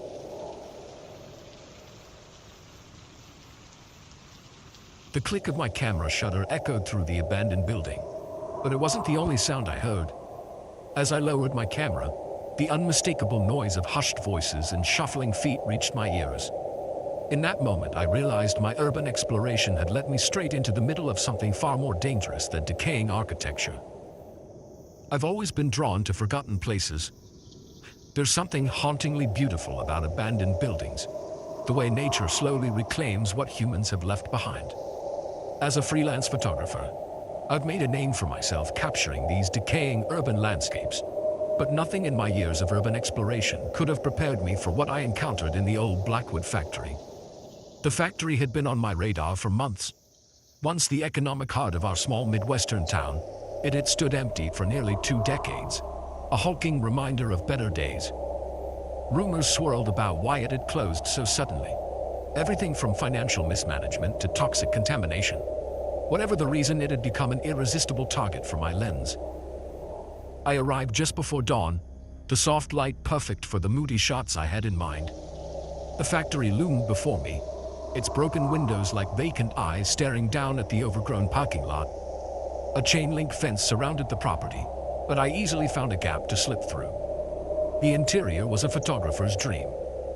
Shafts of early morning sunlight pierced through holes in the roof, illuminating dust motes that danced in the air. Rusted machinery stood silent, nature slowly claiming them with creeping vines and moss. I lost myself in my work, moving from room to room, documenting the haunting beauty of decay. I must have been there for hours, completely absorbed in my photography. It wasn't until I entered what must have been the main production floor that I realized something was off. The layer of dust that coated everything else was disturbed here. Footprints crisscrossing the floor. And there in the corner, a pile of empty food wrappers that couldn't have been more than a day old. My heart rate picked up. Had I stumbled upon a homeless encampment? It wasn't uncommon to find people seeking shelter in these abandoned places. I was debating whether to call out a greeting when I heard it. Voices coming from somewhere deeper in the building. Curiosity overcame caution. I moved closer, my footsteps silent on the dusty floor. The voices grew clearer as I approached a partially open door. "Shipment comes in tonight. We need to be ready. Are you sure this place is secure? I thought I heard something earlier. Probably just rats. No one comes here anymore." I froze, my blood running cold. This wasn't a casual conversation. These people, whoever they were up to something illegal. And I was an unwitting witness. I started to back away slowly, praying the old floorboards wouldn't betray me. But in my haste, I knocked against a piece of machinery. The metallic clang seemed to echo forever in the cavernous space. The voices stopped abruptly. "What was that? Check it out. Now." Panic surged through me. I looked around frantically for somewhere to hide. There, an old locker, its door hanging open. Without thinking, I dove inside, pulling the door closed behind me. Through the slats, I watched as two men entered the room, guns drawn. "I swear I heard something," one of them said, his eyes scanning the area. "Spread out, check every corner." My heart was pounding so loudly I was sure they'd hear it. I tried to control my breathing, painfully aware of how the slightest sound could get me away. The men moved methodically through the room, checking behind machinery and in dark corners. One of them was getting dangerously close to my hiding spot. I pressed myself further back into the locker, feeling cobwebs brush against my face. Just when I thought discovery was inevitable, a phone rang. The man nearest to me cursed, fishing a cell phone out of his pocket. "Yeah," he answered gruffly. He listened for a moment, then said, "Understood. We'll be ready." He turned to his partner. "Boss says the shipment's been moved up. We need to prep the loading dock now." The other man nodded, casting one last suspicious look around the room before they both left. I waited several agonizing minutes before daring to emerge from the locker. My legs were shaky, adrenaline still coursing through my veins.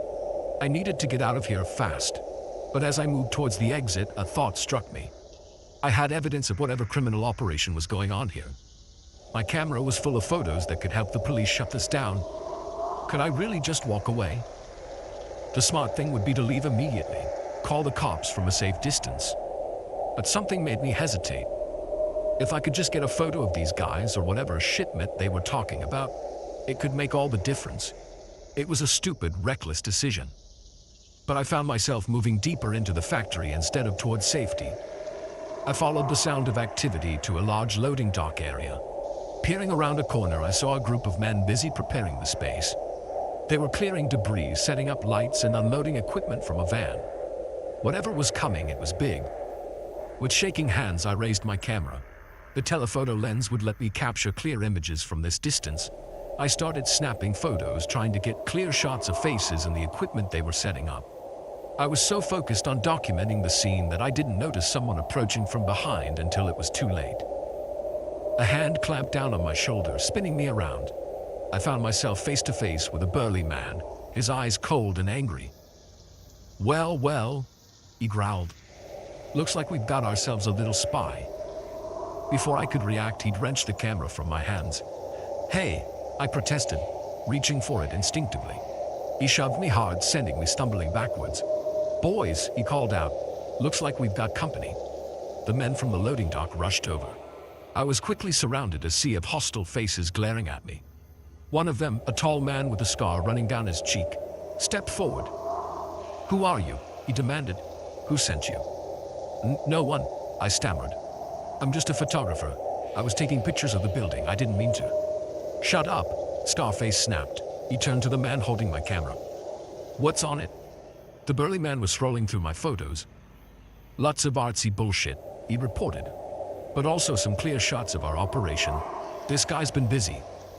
Scarface's expression darkened. "You've seen too much, friend. That's very unfortunate for you." My mind raced, searching for a way out of this nightmare. "Look," I said, trying to keep my voice steady. "I don't know what's going on here, and I don't want to know. Just let me go. I'll delete the photos. You'll never see me again." Scarface laughed, a chilling sound devoid of humor. "I'm afraid it's not that simple. We can't risk you talking to anyone about what you've seen." One of the other men spoke up. "We should just kill him now. Dump the body in the river." Terror coursed through me. This couldn't be happening.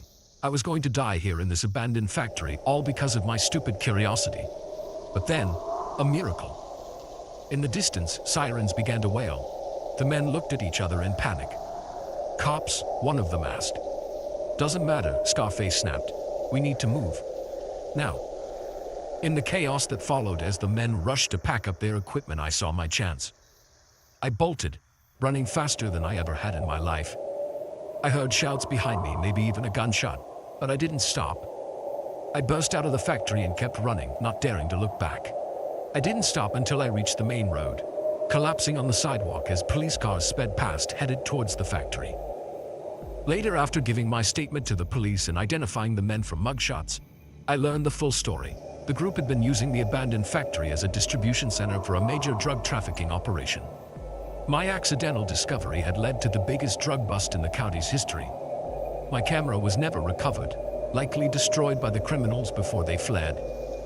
But the memory card I had instinctively pocketed when I first heard the voices provided enough evidence to ensure convictions.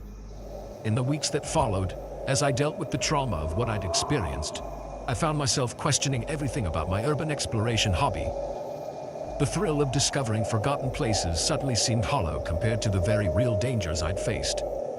But as time passed, I realized that this experience, terrifying as it was, had shown me something important about myself. When faced with a moral choice, to run or to gather evidence that could stop criminals, I had chosen to act, despite the risk. It wasn't smart, and I wouldn't recommend anyone else make the same choice. But it showed me a courage I didn't know I possessed. I still take photos of abandoned places, but now I'm much more careful. And every time I step into a decaying building, I remember that day in the factory. It serves as a constant reminder that sometimes the most dangerous things lurking in forgotten places aren't the crumbling walls or rusty machinery, but the secrets they hide.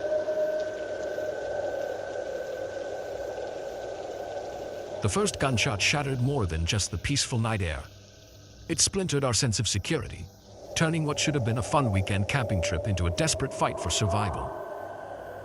As I huddled with my friends in the darkness, I realized that the true predators in these woods walked on 2 legs, not 4. It had started as a typical getaway for our group. There were 5 of us: me, my best friend Mike, his girlfriend Sarah, and our college buddies Tom and Lisa.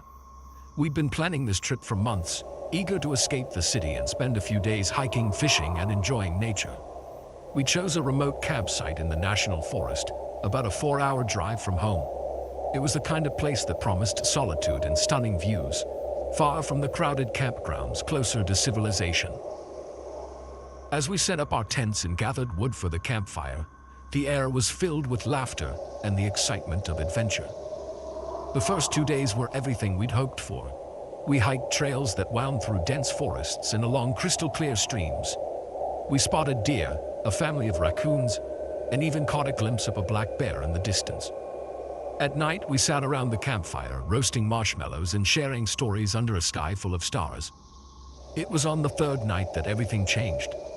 We were sitting around the fire, passing around a bottle of whiskey and trying to outdo each other with increasingly outrageous ghost stories.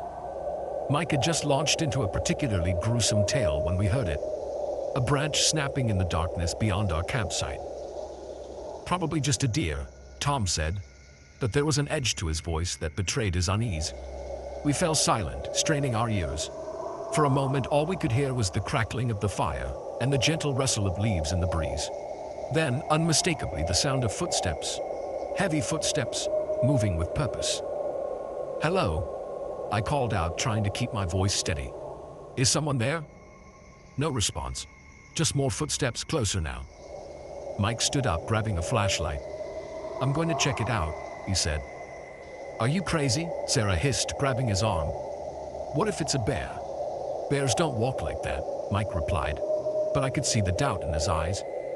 Before we could argue further, a figure emerged from the darkness into the edge of our campfire's light. It was a man, tall and wiry, with a scraggly beard and clothes that had seen better days. But what caught my attention was the rifle he was carrying pointed directly at us. Well, he drawled, a cruel smile twisting his lips. "Looks like we've got ourselves some city folk out for a little adventure." As if on cue, 2 more men stepped into the light, both armed. My heart was pounding so hard I thought it might burst from my chest. "Listen," I said, trying to keep my voice calm. "We don't want any trouble. If this is your land, we're sorry. We'll pack up and leave right now." The first man laughed, a harsh sound that sent chills down my spine. "Oh, you're not going anywhere. You see, we've been watching you folks. All that fancy camping gear, those nice cars you drove in.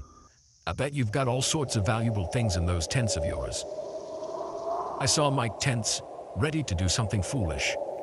I shot him a warning look, silently pleading with him not to make any sudden moves. "Take whatever you want," Sarah said, her voice trembling. "Just please don't hurt us." The man with the beard, clearly the leader, seemed to consider this for a moment. Then he nodded to his companions. "Search the tents. Anything valuable, take it." As the other 2 men started rummaging through our belongings, the leader kept his rifle trained on us. "Now," he said, "empty your pockets, watches, wallets, phones, all of it." With shaking hands, we complied. I felt a surge of anger as I watched them pocket our possessions, but I knew resistance would only make things worse. Once they had gathered everything of value, the leader spoke again. "All right, now here's what's going to happen. You're all going to start walking that way." He gestured towards a dark trail leading deeper into the forest. "Don't try to run. Don't try to be heroes. Just walk." My blood ran cold. They weren't just robbing us. They were going to take us somewhere. And I had a sickening feeling we wouldn't be coming back. As we started down the trail, I frantically tried to think of a way out. But with guns at our backs and unfamiliar terrain all around us, our options were limited. We had been walking for about 10 minutes when it happened. Tom, who had been at the back of our group, suddenly stumbled and fell. In the confusion that followed, Mike saw an opportunity. He lunged at the nearest gunman, tackling him to the ground. "Run!" he shouted. Everything exploded into chaos. Sarah screamed. Lisa took off into the woods. I hesitated for a split second, torn between fleeing and helping Mike. That's when the first shot rang out. The muzzle flash lit up the night, followed by Mike's cry of pain. That decided it for me. I grabbed Sarah's hand and we ran, crashing through the underbrush with no regard for the branches that whipped at our faces. Behind us I could hear shouting and more gunshots. But we didn't stop. We ran until our lungs burned and our legs felt like lead. Finally, unable to go any further, we collapsed behind a fallen tree. As we lay there gasping for breath, the reality of our situation began to sink in. We were lost in the woods, in the middle of the night, being hunted by armed men, and we had no idea what had happened to our friends. "We need to find help," Sarah whispered, her voice hoarse. I nodded, trying to think through the panic clouding my mind. "We passed a ranger station on our way in," I said. "It can't be more than a few miles from here." "But which direction?" Sarah asked, and I could hear the desperation in her voice. I looked up at the sky, searching for the North Star like my dad had taught me years ago. It was a long shot, but it was all we had. "This way," I said, pointing. "I think..." We moved as quickly and quietly as we could through the dark forest. Every snapping twig made us freeze. Every distant sound had us ducking for cover. The adrenaline coursing through our veins kept us going, but I knew we couldn't keep this up forever. After what felt like hours, we saw a faint light in the distance. Hope surged through me, giving me a second wind. But as we got closer, my heart sank. It wasn't the ranger station. It was a small cabin nestled in a clearing. "Should we risk it?" Sarah asked. I hesitated. For all we knew, this could be where those men lived, but we were exhausted, lost, and running out of options. "We have to," I said. We approached cautiously. The cabin looked well maintained with a truck parked outside. I took a deep breath and knocked on the door. For a long moment, there was no response. Then we heard movement inside. The door opened, revealing an older man with a weathered face and kind eyes. He took in our disheveled appearance with a raised eyebrow. "Good Lord," he said. "What happened to you two?" The words came tumbling out of me. The campsite, the armed men, our friends. As I spoke, the man's expression grew increasingly grave. "Come inside," he said when I finished. "I'm John, by the way. I'm a retired park ranger." As we stepped into the warmth of the cabin, I felt the first glimmer of hope since this nightmare began. John immediately went to his radio, calling for help. "I know those woods like the back of my hand," he told us. "And I know about the men you encountered. They've been causing trouble in these parts for years." Over the next few hours, as we waited for help to arrive, John kept us calm with cups of strong coffee and stories of his years as a ranger. When we heard the sound of approaching helicopters, I thought I might cry with relief. The rescue operation was a blur of activity. Park rangers and state police swarmed the area. They found Lisa hiding in a hollow tree, frightened but unharmed. Tom had a nasty bump on his head but was otherwise okay. Mike had been shot in the shoulder, but the wound wasn't life-threatening. He was already being treated in a nearby hospital by the time we were rescued. As for the men who attacked us, they were caught trying to flee the area. It turned out they were wanted for a string of similar attacks on campers across 3 states. In the days and weeks that followed, as we gave statements and attended court hearings, I found myself grappling with the aftermath of our ordeal. The fear lingered, making me jump at unexpected noises and eye strangers with suspicion. But there was something else too. A newfound appreciation for life, for friendship, for the kindness of strangers like John. We had faced unimaginable danger together and come out the other side. I still go camping. But now, every time I sit around a campfire with friends, I'm acutely aware of how precious those moments are. And I'm grateful, not just for the beauty of nature, but for the strength we found in ourselves and each other when it mattered most.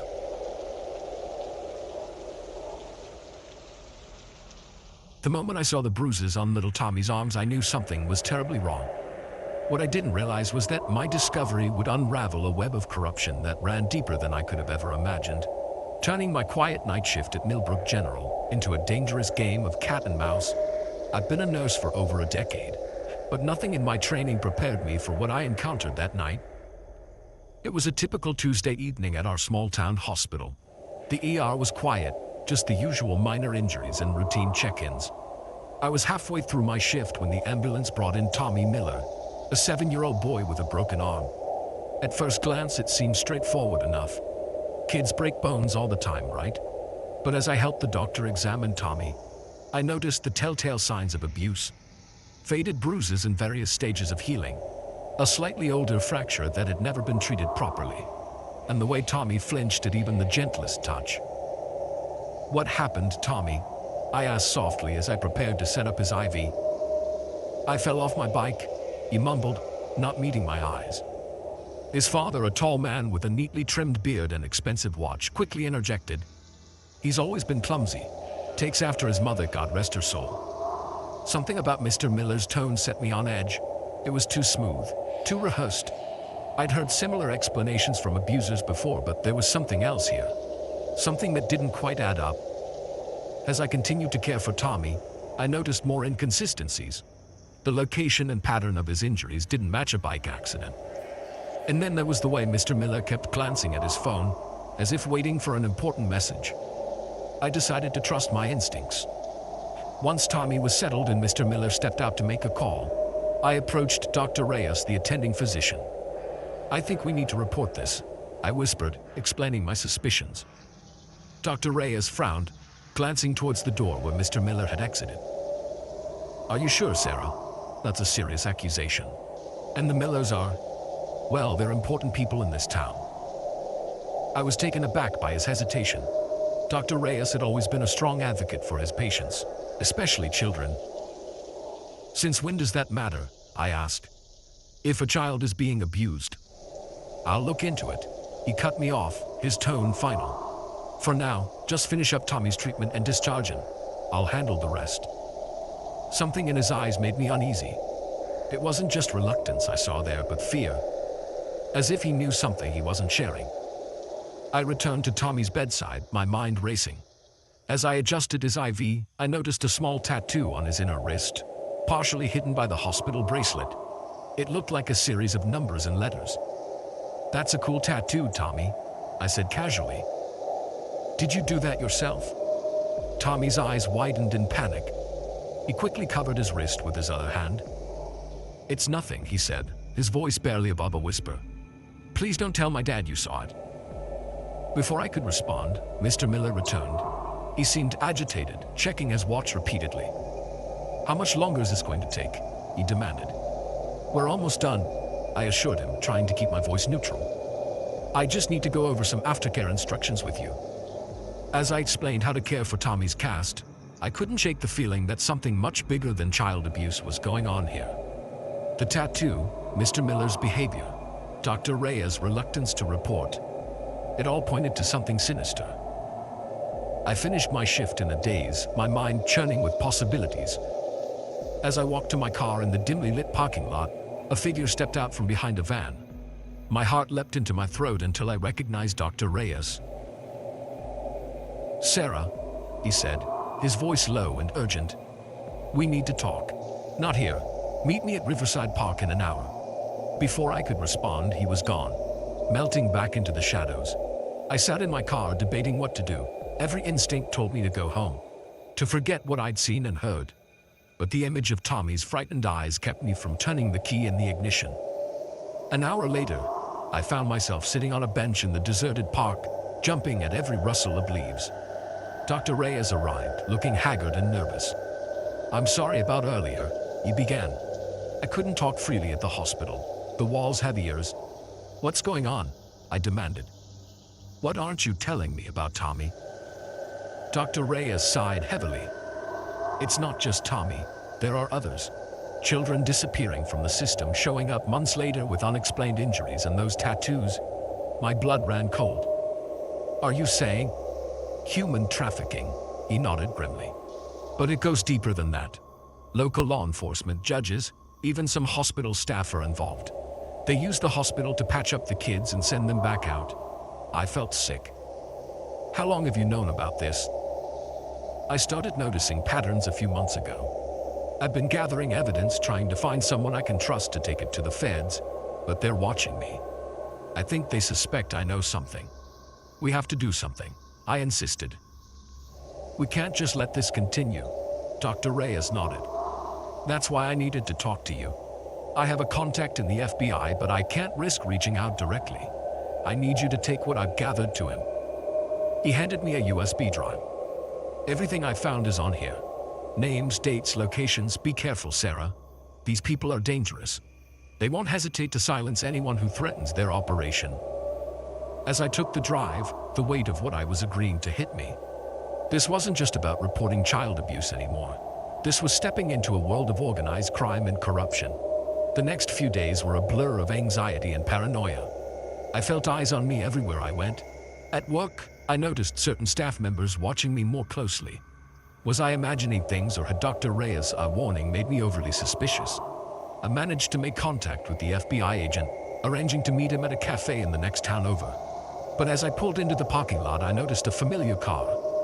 Mr. Miller's sleek black sedan was parked across the street, and he was watching the cafe entrance. My heart pounding, I drove past without stopping. Somehow they knew. The meeting was compromised. I spent the next hour driving aimlessly, trying to shake off any potential tales. When I was sure I wasn't being followed, I headed to the one place I thought might be safe, my grandmother's old cabin in the woods. As I sat in the dusty living room, the USB drive feeling like it was burning a hole in my pocket, I realized the true gravity of my situation. I couldn't go home. I couldn't go back to work. I was in way over my head with information that could bring down a criminal empire. I thought about Tommy, about all the other children who might be suffering. I couldn't let fear paralyze me. I had to find a way to get this information to the authorities, no matter the risk. Using a prepaid phone I'd bought for emergencies, I called the FBI agent. "The original plan is blown," I said as soon as he answered. "But I have the information. I'll send it to you piece by piece from different locations. They can't watch every post office and internet cafe in the state. Be careful, he warned. Once they realize what you're doing, they'll come after you with everything they've got. I ended the call, my resolve strengthening. I may have been just a small-town nurse, but I was now the key to unraveling a criminal conspiracy that had terrorized countless children. As I prepared to set out on my dangerous mission, I thought again of Tommy's frightened eyes, of the hidden tattoo on his wrist. I thought of all the other children like him, trapped in a nightmare they couldn't escape. "Hold on," I whispered, though they couldn't hear me. "Help is coming." I knew the road ahead would be fraught with danger. My life as I knew it was over. But as I stepped out into the cool night air, a strange sense of calm settled over me. For the first time in my life, I knew with absolute certainty that I was doing the right thing, no matter the cost. The quiet night shift that had started this journey felt like a lifetime ago. Now I was embarking on a new path, one that would test every ounce of courage and resilience I possessed. But I was ready. For Tommy, for all the children, I would see this through to the end.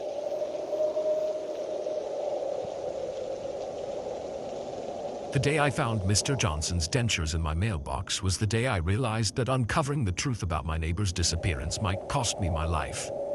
What started as innocent curiosity in our sleepy town of Millbrook had quickly spiraled into a dangerous game of cat and mouse, with me as the unsuspecting mouse. I'd moved to Millbrook 6 months ago, seeking a quieter life after years in the big city. The town seemed perfect. Picturesque houses lining tree-shaded streets, friendly faces at the local diner, and a sense of community I'd been craving. My next-door neighbor, Mr. Johnson, was a kind, elderly man who always had a smile and a wave for me. That's why his sudden disappearance 3 weeks ago had struck me as odd. One day he was tending to his prized roses, and the next he was gone. No note, no forwarding address, nothing. When I asked around, I got vague answers about him moving to be closer to family. But something didn't sit right. Maybe it was the investigative journalist in me, the part I thought I'd left behind in the city.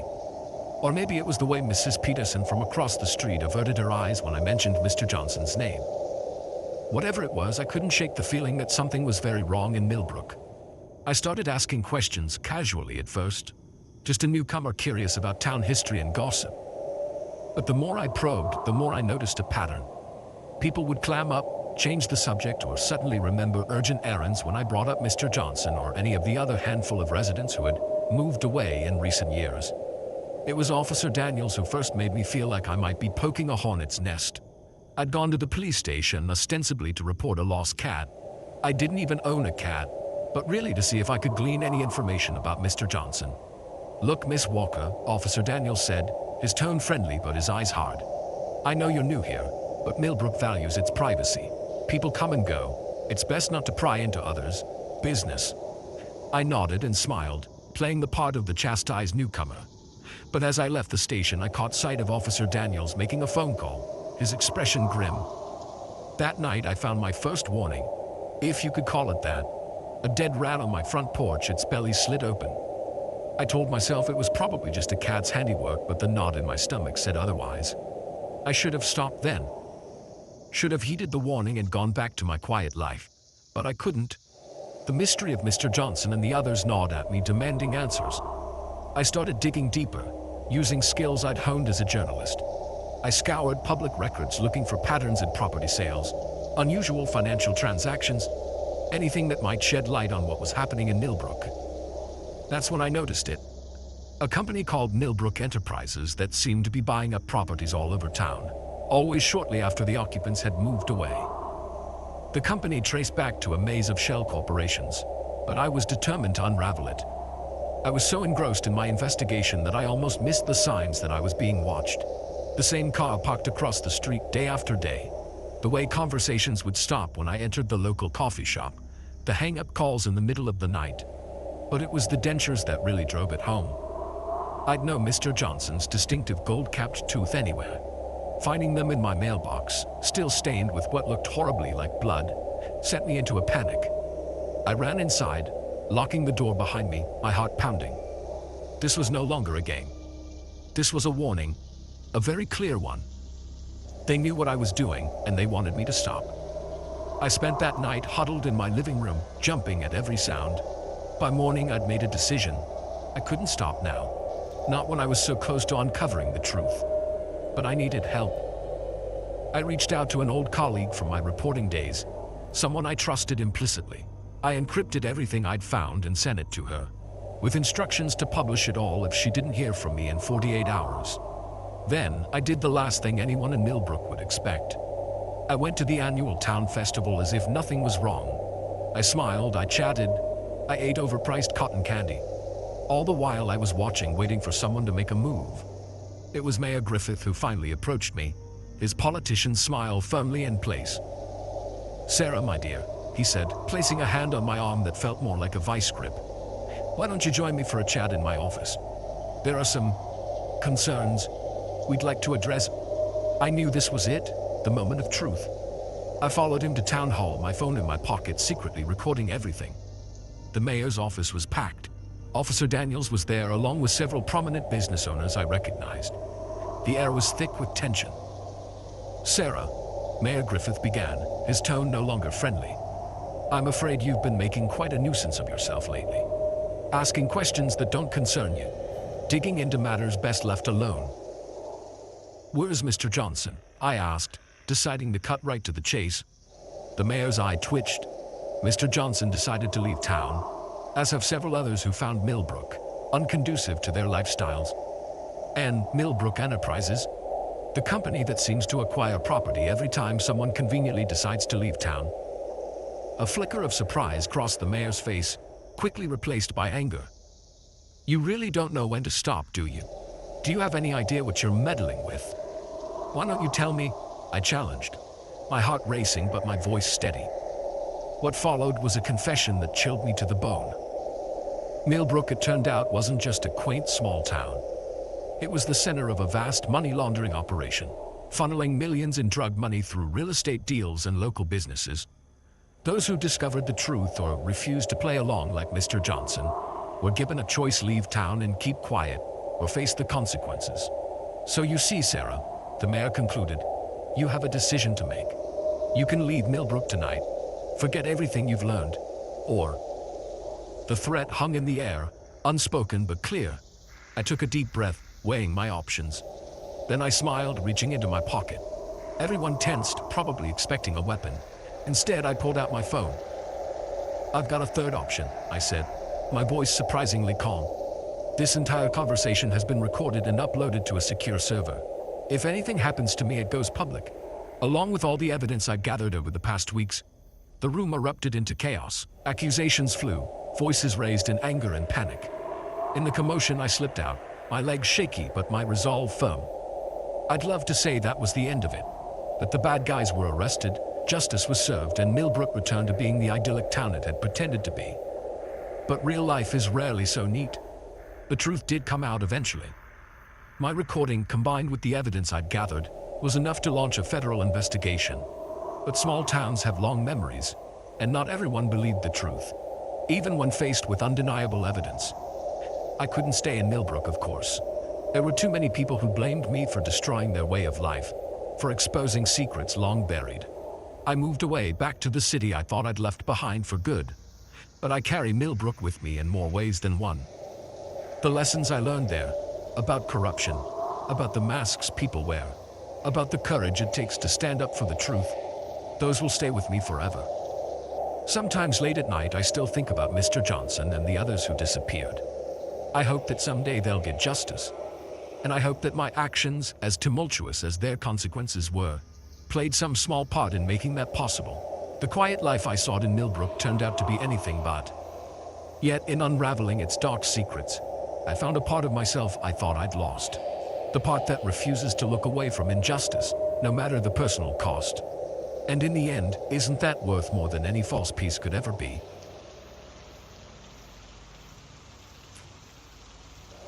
The moment I saw the wild, desperate eyes of the man I'd just pulled from the churning sea, I knew I'd made a terrible mistake. My act of kindness in rescuing a shipwrecked sailor had invited a nightmare into my sanctuary. And as the storm raged outside, I realized the true danger was now locked inside the lighthouse with me. I'd been the keeper of the Crescent Point Lighthouse for nearly a decade. and I'd grown to love the solitude and purpose it provided. Perched on a rocky outcropping off the coast of Maine, the lighthouse was my home, my responsibility, and my refuge from a world that had often felt too chaotic and cruel. That fateful night started like many others. A nasty nor'easter had blown in, whipping the sea into a frenzy of white-capped waves and driving rain. I'd secured everything outside, checked the generator, and settled in for a long night of ensuring the light kept burning, a beacon of hope and warning for any ships caught in the tempest. It was nearing midnight when I saw it, a flare, bright red against the inky sky, not more than a half-mile out. My heart raced as I grabbed my binoculars and peered into the darkness. There, illuminated briefly by a flash of lightning, I saw a small boat being tossed mercilessly by the waves, and clinging to it a solitary figure. I didn't hesitate. I'd trained for this, knew the risks and the protocol. I called the Coast Guard immediately, but I knew they'd take at least an hour to reach us in this weather. By then, it might be too late. Donning my foul-weather gear, I rushed to the boathouse and launched the rescue dinghy. The moment I cleared the sheltered cove, the full force of the storm hit me. Waves crashed over the bow, the wind howled in my ears, and icy rain stung my face. But I pushed on, guided by my lighthouse's steady beam and the intermittent flares from the stranded boat. As I drew closer, I could make out the man more clearly. He was younger than I'd expected, probably in his early 30s, with wild dark hair plastered to his face by the rain. His eyes were wide with fear and desperation. "Hold on," I shouted over the roar of the storm. "I'm going to throw you a line." It took 3 attempts before he managed to grab the rope. With strength born of desperation, he pulled himself to my boat and I helped haul him aboard. He collapsed in the bottom of the dinghy, coughing and gasping. "Thank you," he managed between ragged breaths. "I thought I was done for." The journey back to the lighthouse was arduous, but the sense of relief at having saved a life buoyed me. Once we were safely inside, I helped the man to the kitchen, wrapping him in blankets and pressing a mug of hot coffee into his trembling hands. "I'm Jack," I said, finally introducing myself. "What's your name? What happened out there?" He looked up at me, and for a moment I saw something flash in his eyes, something that made my blood run cold. But it was gone so quickly I convinced myself I'd imagined it. "Tom," he said. "My name's Tom, and you wouldn't believe me if I told you." I should have pressed him further. Should have noticed the way his eyes darted around the room, assessing exits, looking for anything that could be used as a weapon. But I was tired from the rescue, and my guard was down in the safety of my lighthouse. "Well, Tom," I said, "the Coast Guard is on their way. They'll be here in about an hour to pick you up and get you to a hospital to be checked out." That's when everything changed. Tom's demeanor shifted instantly, the gratitude in his eyes replaced by a cold, hard look. "I'm afraid that won't be possible, Jack," he said, his voice suddenly steady and menacing. "You see, I can't have the Coast Guard finding me, or anyone else for that matter." Before I could react, he was on his feet, the blanket falling away to reveal a gun tucked into his waistband. He pulled it out, pointing it directly at me. "Now here's what's going to happen," Tom said, all pretense of the grateful survivor gone. "You're going to call off the Coast Guard, tell them it was a false alarm. Then you're going to help me figure out how to get off this god-forsaken rock without being detected." My mind raced, trying to understand how I'd gone from rescuer to hostage in the span of minutes. "Who are you?" I asked, my mouth dry with fear. "What do you want?" Tom laughed, a harsh sound that sent chills down my spine. "Who I am doesn't matter. What matters is that I'm a man with nothing to lose and everything to gain by disappearing. And you, my friend, are going to help me do just that." The next few hours were a blur of tension and fear. I made the call to the Coast Guard, hating myself for every lie that came out of my mouth. Tom ransacked the lighthouse, looking for anything that could aid his escape. All the while, I racked my brain for a way out of this nightmare. As dawn approached, Tom grew increasingly agitated. "There has to be a way off this damn island," he shouted, pacing the small living quarters like a caged animal. "There isn't," I said, trying to keep my voice calm. "Not until the supply boat comes next week, or unless you want to try swimming to the mainland." He whirled on me, eyes blazing. "You're lying. There has to be another way. A radio, a hidden boat, something." I shook my head. "This is a lighthouse, not a marina. The rescue boat you came in on is the only one, and it's not designed for long trips. Tom's face contorted with rage. He raised the gun, pressing it against my forehead. Then maybe I don't need you anymore. Maybe I should just take my chances on my own. I closed my eyes, certain this was the end. But then, a sound cut through the tension, the deep, resonant horn of a ship. We both rushed to the window. Through the lingering mist of the storm, we could make out the outline of a large cargo vessel passing dangerously close to the rocks. "That's it," Tom said, a manic grin spreading across his face. "That's my ticket out of here. You're going to signal that ship, tell them you have an injured man who needs immediate evacuation." "I can't do that," I protested. "It's too dangerous for them to attempt a rescue in these conditions. They could run aground." Tom's response was to cock the gun. "You'll do it or I'll kill you and signal them myself. Your choice." With a heavy heart, I moved to the radio. But as I reached for the transmitter, an idea struck me. A desperate, dangerous idea, but one that might be my only chance. I began to send the signal, but not the one Tom had demanded. Instead, I used an old emergency code, one that any experienced sailor would recognize as a warning of imminent danger. "What are you telling them?" Tom demanded, his voice rising in panic. "Exactly what you asked," I lied, praying he wouldn't see through my deception. The ship's horn blared again, this time in a specific pattern. They had received my message and understood. They were alerting the authorities. Tom must have sensed something was wrong. He lunged for the radio, but I was ready. I ducked under his grasp and ran for the stairs, taking them two at a time as I raced for the top of the lighthouse. I could hear him behind me, his footsteps echoing in the narrow stairwell. I burst out onto the gallery that encircled the great lens, the wind nearly knocking me off my feet. Tom emerged seconds later, his gun trained on me, his face a mask of fury. "It's over," he snarled. "You're out of options." But he was wrong. As we stood there, the wind whipping around us, I saw another light on the horizon. The Coast Guard had arrived. In that moment of distraction, I made my move. I lunged at Tom, grappling for the gun. We struggled, teetering dangerously close to the railing. The gun went off, the sound deafening in the confined space. I felt a searing pain in my shoulder, but adrenaline kept me fighting. With one final surge of strength, I managed to wrench the gun from Tom's grasp. It went flying over the railing, disappearing into the churning sea below. Backup arrived minutes later, Coast Guard officers swarming the lighthouse. Tom was taken into custody, and I was rushed to the mainland for medical treatment. In the days that followed, I learned the full story. Tom was a fugitive, wanted for a string of violent robberies across 3 states. He had stolen the boat in a desperate attempt to flee the country. As I recovered in the hospital, my thoughts kept returning to that night, to the moment I'd seen that flare and made the decision to launch a rescue. I'd acted out of compassion, out of a deep-seated belief in the value of every human life. Did I regret it? In my darkest moments, when the pain in my shoulder flared or the nightmares jolted me awake, I wondered. But then I'd remember why I became a lighthouse keeper in the first place. To be a beacon of hope, a guide through treacherous waters. I returned to my lighthouse as soon as I was able. The first night back, as I watched the beam cut through the darkness, I felt a renewed sense of purpose. Yes, there was danger in the world. Yes, trust could be betrayed. But I couldn't let that change who I was or what I believed in. The lighthouse stood strong as it had for generations, and I would stand with it, ready to light the way for those in need, no matter the storm.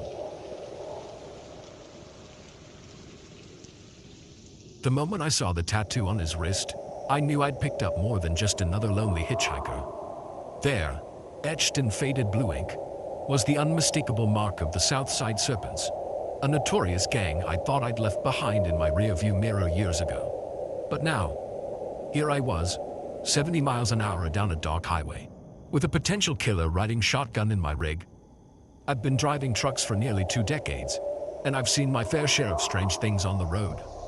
Long nights, endless stretches of highway, and the occasional oddball passenger tend to blur together after a while. But this night was different from the start. It was a Thursday, just past midnight. I was hauling a load of electronics from Chicago to Kansas City, fighting to keep my eyes open as the white lines of I-55 stretched endlessly before me. That's when I saw him, a lone figure on the side of the road, thumb out, looking more desperate than dangerous. Now, I'm not usually one for picking up hitchhikers. Too many horror stories, too many risks in this line of work. But something about this guy made me pause. Maybe it was the defeated slump of his shoulders or the way he seemed to shiver in the cool night air. Whatever it was, I found myself easing off the gas and pulling onto the shoulder. As my rig ground to a halt, I got my first good look at him. He was younger than I expected, probably in his late 20s with a scruffy beard and clothes that had seen better days. A worn backpack hung from one shoulder. "Where you headed?" I called out, rolling down the passenger window. "Just as far west as you're going," he replied, flashing a grateful smile. "Thanks for stopping, man. It's been a long night." I nodded, gesturing for him to hop in. As he climbed into the cab, I caught a whiff of cigarette smoke and something else I couldn't quite place. "Name's Mike," I said, extending a hand. "What brings you out to the middle of nowhere at this hour?" He shook my hand, his grip firmer than I expected. "Jake. And, just trying to get a fresh start, leaving some things behind." I pulled back onto the highway, the familiar rumble of the engine filling the silence. Jake seemed content to stare out the window, and I didn't push for conversation. The miles ticked by, the darkness outside broken only by the occasional passing car. It was when Jake reached up to adjust the air vent that I saw it.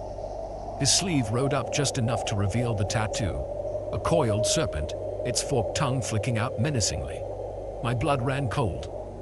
I knew that symbol all too well. Years ago, in another life, I'd had run-ins with the Southside Serpents. They were bad news. Drug running, extortion, murder. You name it, they had a hand in it. And now I had one of them sitting next to me in my truck. I tried to keep my voice casual. "That some ink you've got there means something special." Jake's hand immediately went to his wrist, pulling his sleeve down.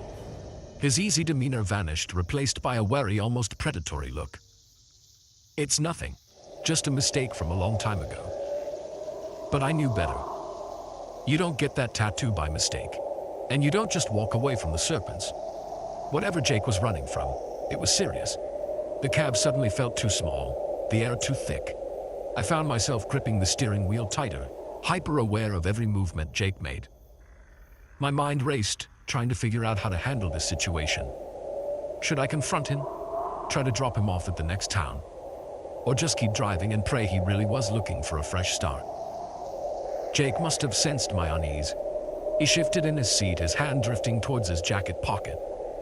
"Something wrong, Mike? You're looking a little tense there." I forced a smile, keeping my eyes on the road. "Nah, just tired. Long haul, you know how it is." He nodded, but I could feel his eyes on me. The tension in the cab was palpable now, like a rubber band stretched to its breaking point. We drove on in silence for what felt like hours, though my watch told me it was only minutes. I was just starting to think maybe I'd overreacted when Jake spoke up. "Mike, I couldn't help but notice how you reacted to my tattoo," he said, his voice low and dangerous. "Seems like maybe you know more about it than you're letting on." I swallowed hard, my mouth suddenly dry. "Look, man, I don't want any trouble. Whatever you're involved in, it's none of my business. I'm just trying to get my load to Kansas City." Jake laughed, a harsh sound that sent chills down my spine. "Oh, but it is your business now, Mike. See, I'm not just leaving things behind, I'm running. And now, you're my ticket to freedom."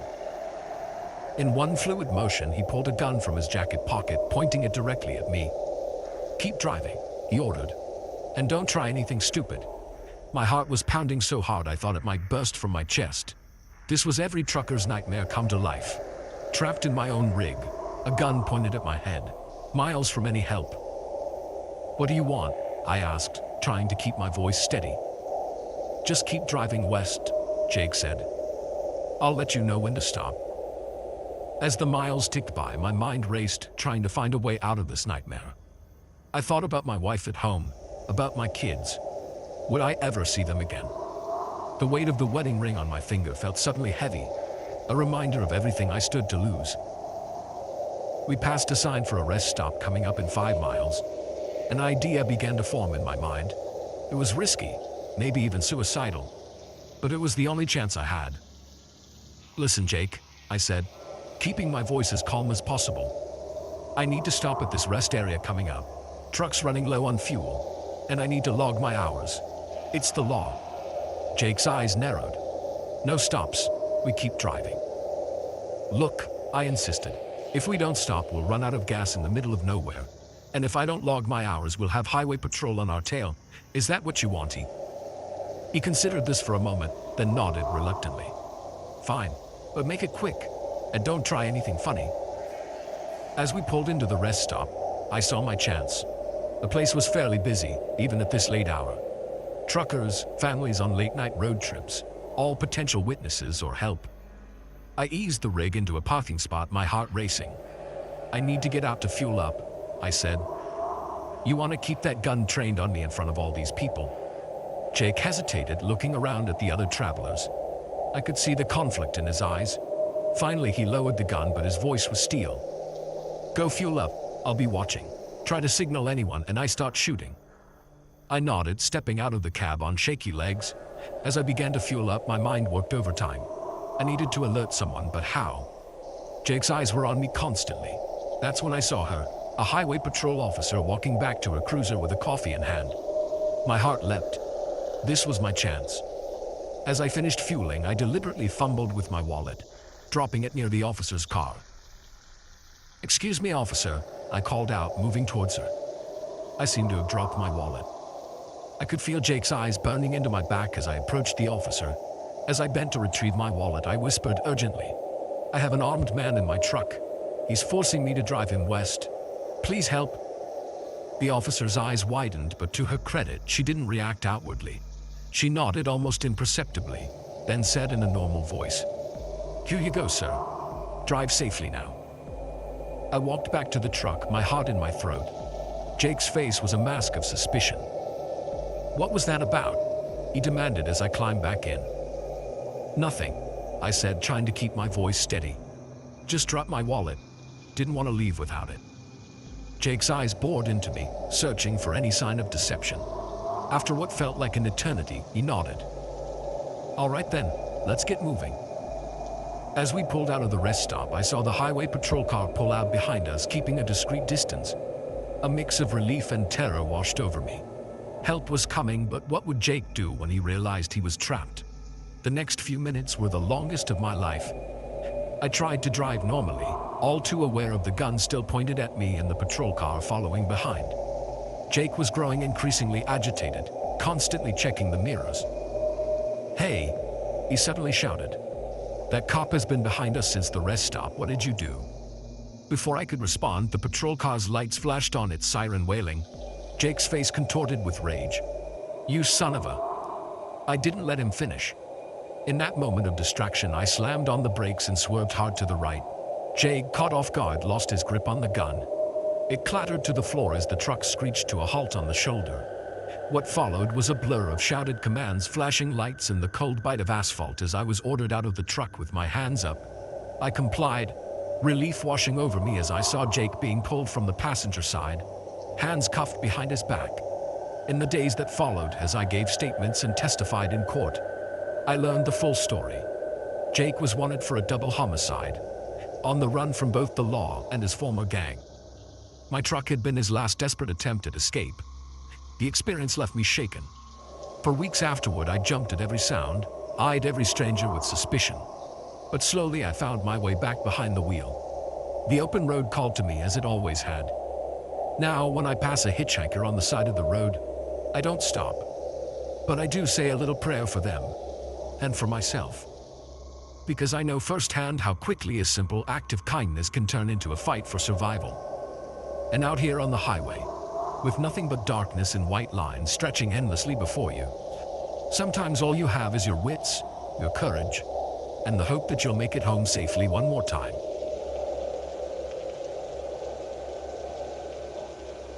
The moment his hand brushed against mine as he shifted gears, I knew I'd made a terrible mistake. What had started as an act of kindness, picking up a stranded motorist on a lonely stretch of highway, had morphed into a nightmare trapped inside my own car.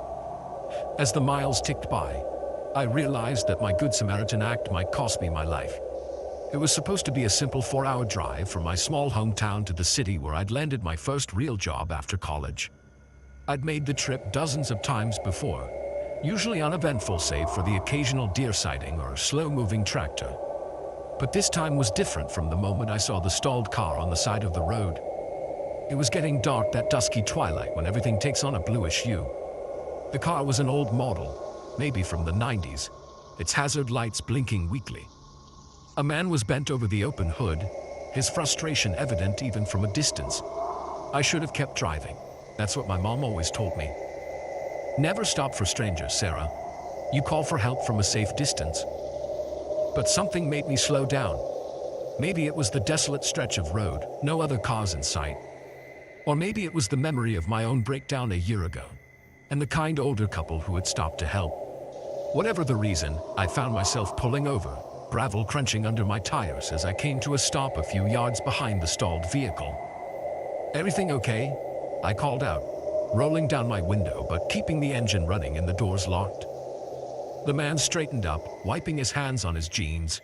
He looked to be in his mid-30s with the kind of rugged handsomeness you'd see in a cowboy movie. "Battery's dead," he said, flashing a grateful smile. "You wouldn't happen to have jumper cables, would you?" I shook my head. "Sorry, no, but I can give you a ride to the next town if you'd like. There's a mechanic there who might be able to help." He hesitated for a moment, glancing back at his car. "That's real kind of you, miss. If it's not too much trouble, I'd appreciate that." Against my better judgment, I unlocked the doors. "Hop in." As he settled into the passenger seat, I caught a whiff of cigarette smoke and something else. Something vaguely chemical that I couldn't place. "I'm Sarah," I said, extending my hand. He shook it, his grip firm. "Tom, thanks again for stopping. Not many people would do that these days." I pulled back onto the highway, the darkness deepening around us. For a while we drove in silence, the radio playing softly in the background. I snuck glances at Tom when I thought he wasn't looking, taking in his profile, the way his fingers tapped restlessly on his knee. "So what brings you out this way?" I asked, trying to break the tension. Tom shrugged. "Just passing through. Had some business in the area." "Oh? What kind of business?" He turned to look at me, and something in his eyes made me wish I hadn't asked. "The kind that's best not talked about," he said, his voice low. A chill ran down my spine.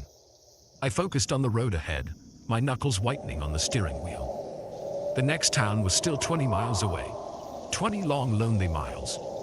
"Mind if I smoke?" Tom asked, already pulling out a pack of cigarettes. "Actually, I'd rather you didn't," I said, trying to keep my voice steady. "Asthma." He grunted, shoving the pack back into his pocket. As he did, his jacket rode up slightly, and I caught a glimpse of something tucked into his waistband. My breath caught in my throat. Was that a gun? Tom must have noticed my reaction. "Problem?" he asked, his tone casual but with an undercurrent of menace. No," I stammered. "Just realized I might have taken a wrong turn." He laughed, a harsh sound that made me flinch. "Oh, I don't think so, Sarah. I think you're exactly where you're supposed to be." My mind raced. What did he mean by that? Had he planned this somehow? I thought back to his stalled car, wondering if it had really broken down or if it had all been a setup. "Look," I said, trying to keep my voice from shaking. "I don't want any trouble.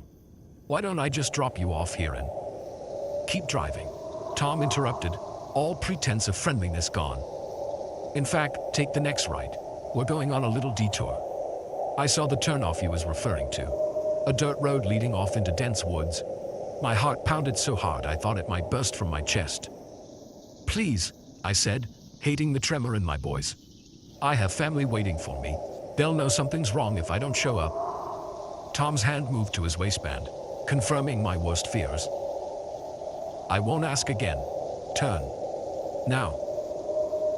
With shaking hands, I steered the car onto the dirt road. Branches scraped against the sides of the car as we bumped along the uneven surface. The headlights illuminated only a small patch of road ahead, the darkness of the forest pressing in on all sides. "Stop here," Tom ordered after we'd driven for what felt like hours but was probably only minutes. I brought the car to a halt, my mind whirling with possible escape scenarios. Could I make a run for it? But where would I go in these woods? And even if I could outrun him, he had a gun. "Give me your phone," Tom demanded. I handed it over, watching helplessly as he rolled down the window and tossed it into the undergrowth. "Now here's what's going to happen," he said, turning to face me fully. "You're going to drive me wherever I tell you to go. You try to signal for help, you try to escape, you do anything I don't like, and things will get very unpleasant. Understand?" I nodded, not trusting myself to speak. "Good. Now let's get back to the main road. We've got a long drive ahead of us." As we merged back onto the highway, my mind raced.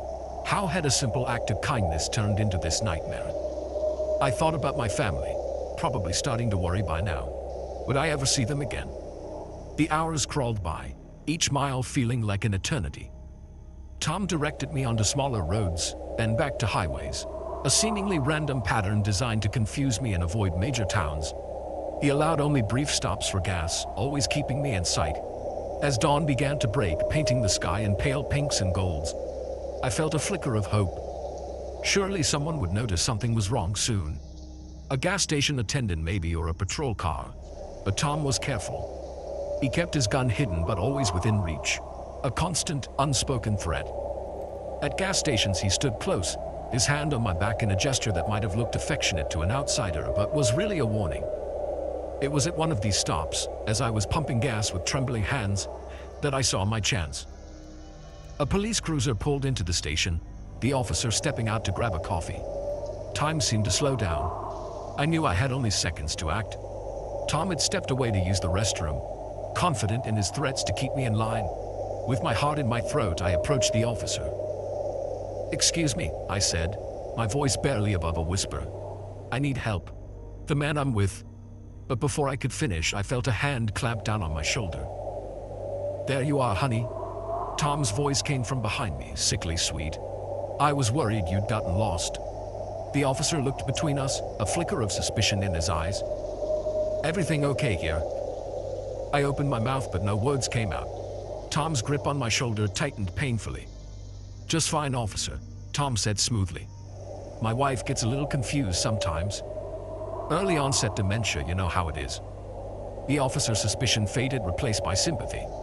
"I'm sorry to hear that. You folks have a safe trip now." As the officer walked away, I felt the last of my hope drain away. Tom steered me back to the car, his fingers digging into my arm. "That was very stupid, Sarah," he growled as we pulled back onto the road. "I warned you what would happen if you tried anything." Tears burned in my eyes, but I refused to let them fall. I wouldn't give him the satisfaction of seeing me cry. As the sun climbed higher in the sky, I tried to take stock of my situation. We'd been driving for nearly 12 hours now. My family would definitely know something was wrong. They'd have called the police by now. But how would anyone find me? That's when I saw it. A sign for an upcoming rest area. An idea began to form in my mind. It was risky, maybe even suicidal, but it was the only chance I had. "I need to use the restroom," I said, my voice hoarse from hours of disuse. Tom glanced at me suspiciously. "You can hold it." "No, I can't," I insisted, injecting a note of panic into my voice. "I'm going to be sick." He studied me for a moment, then nodded reluctantly. "Fine, but remember, I'll be right outside. Don't try anything stupid." I pulled into the rest area, my heart racing. As soon as I was in the bathroom stall, I pulled out the pen I'd palmed from the last gas station. On a scrap of toilet paper, I hastily scrawled, "Help, kidnapped. Blue sedan license plate JKL 4567. I flushed the toilet and exited the stall, the note clutched in my sweaty palm. As I washed my hands, I saw my chance. A young woman about my age checking her makeup in the mirror. "Excuse me," I said, making eye contact with her in the mirror. "Could you hand me a paper towel?" As she turned to the dispenser, I pressed the note into her hand, giving her a desperate look. Her eyes widened in understanding, and she gave an almost imperceptible nod. Heart pounding, I exited the bathroom. Tom was waiting, his eyes scanning the parking lot suspiciously. "Let's go," he said gruffly, ushering me back to the car. As we pulled out of the rest area, I allowed myself a tiny flicker of hope. Would the woman understand the urgency of the note? Would she call for help in time? The next hour was the longest of my life. Every police car we passed made my heart race. Was this the one? Had my message gotten through? And then, finally, I saw them. A roadblock up ahead, a line of police cars with lights flashing. Tom saw it too. He cursed, his hand moving to his waistband. "Drive through it," he ordered, his voice tight with panic. But I'd been waiting for this moment. Instead of accelerating, I slammed on the brakes and cranked the steering wheel hard to the right. The car spun, tires screeching. Tom was thrown against the door, the gun flying from his hand. Before he could recover, I was out of the car, running towards the police with my hands in the air. "Help me!" I screamed. "He's got a gun." What followed was a blur of shouted commands, hands pulling me to safety, the sound of a scuffle as Tom was subdued and arrested. Hours later, as I sat wrapped in a blanket in a police station, the full weight of what I'd been through hit me. I broke down, sobs racking my body as a kind-faced detective patted my shoulder. "You're safe now," she assured me.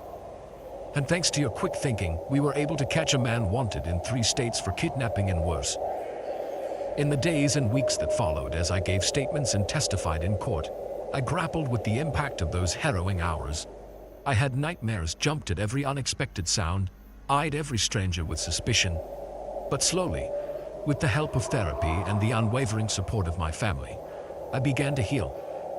I learned that my ordeal had led to the rescue of 2 other women Tom had kidnapped, and the closure of several cold cases. I still drive that stretch of highway sometimes, usually with a friend or family member by my side. And every time I pass the spot where I first saw Tom's car, I say a little prayer of thanks. Thanks for my survival, for the kindness of strangers like the woman in the rest stop, and for the strength I found within myself when it mattered most. I don't pick up hitchhikers anymore, but I haven't lost my belief in the goodness of people. I've just learned to balance it with caution, to trust my instincts, and to always have an escape plan. Because sometimes the real monster isn't hiding under your bed or in your closet.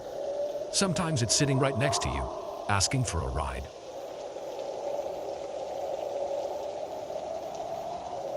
The moment I saw the glint of metal in his hand, I knew this wasn't just another routine patrol. What had started as a quiet night shift in Oakwood Estates had suddenly become a desperate race to prevent a crime I didn't yet understand. Little did I know, my decision to investigate that shadowy figure would unravel a conspiracy that reached the highest levels of our quaint suburban community. I'd been working security at Oakwood Estates for about 6 months.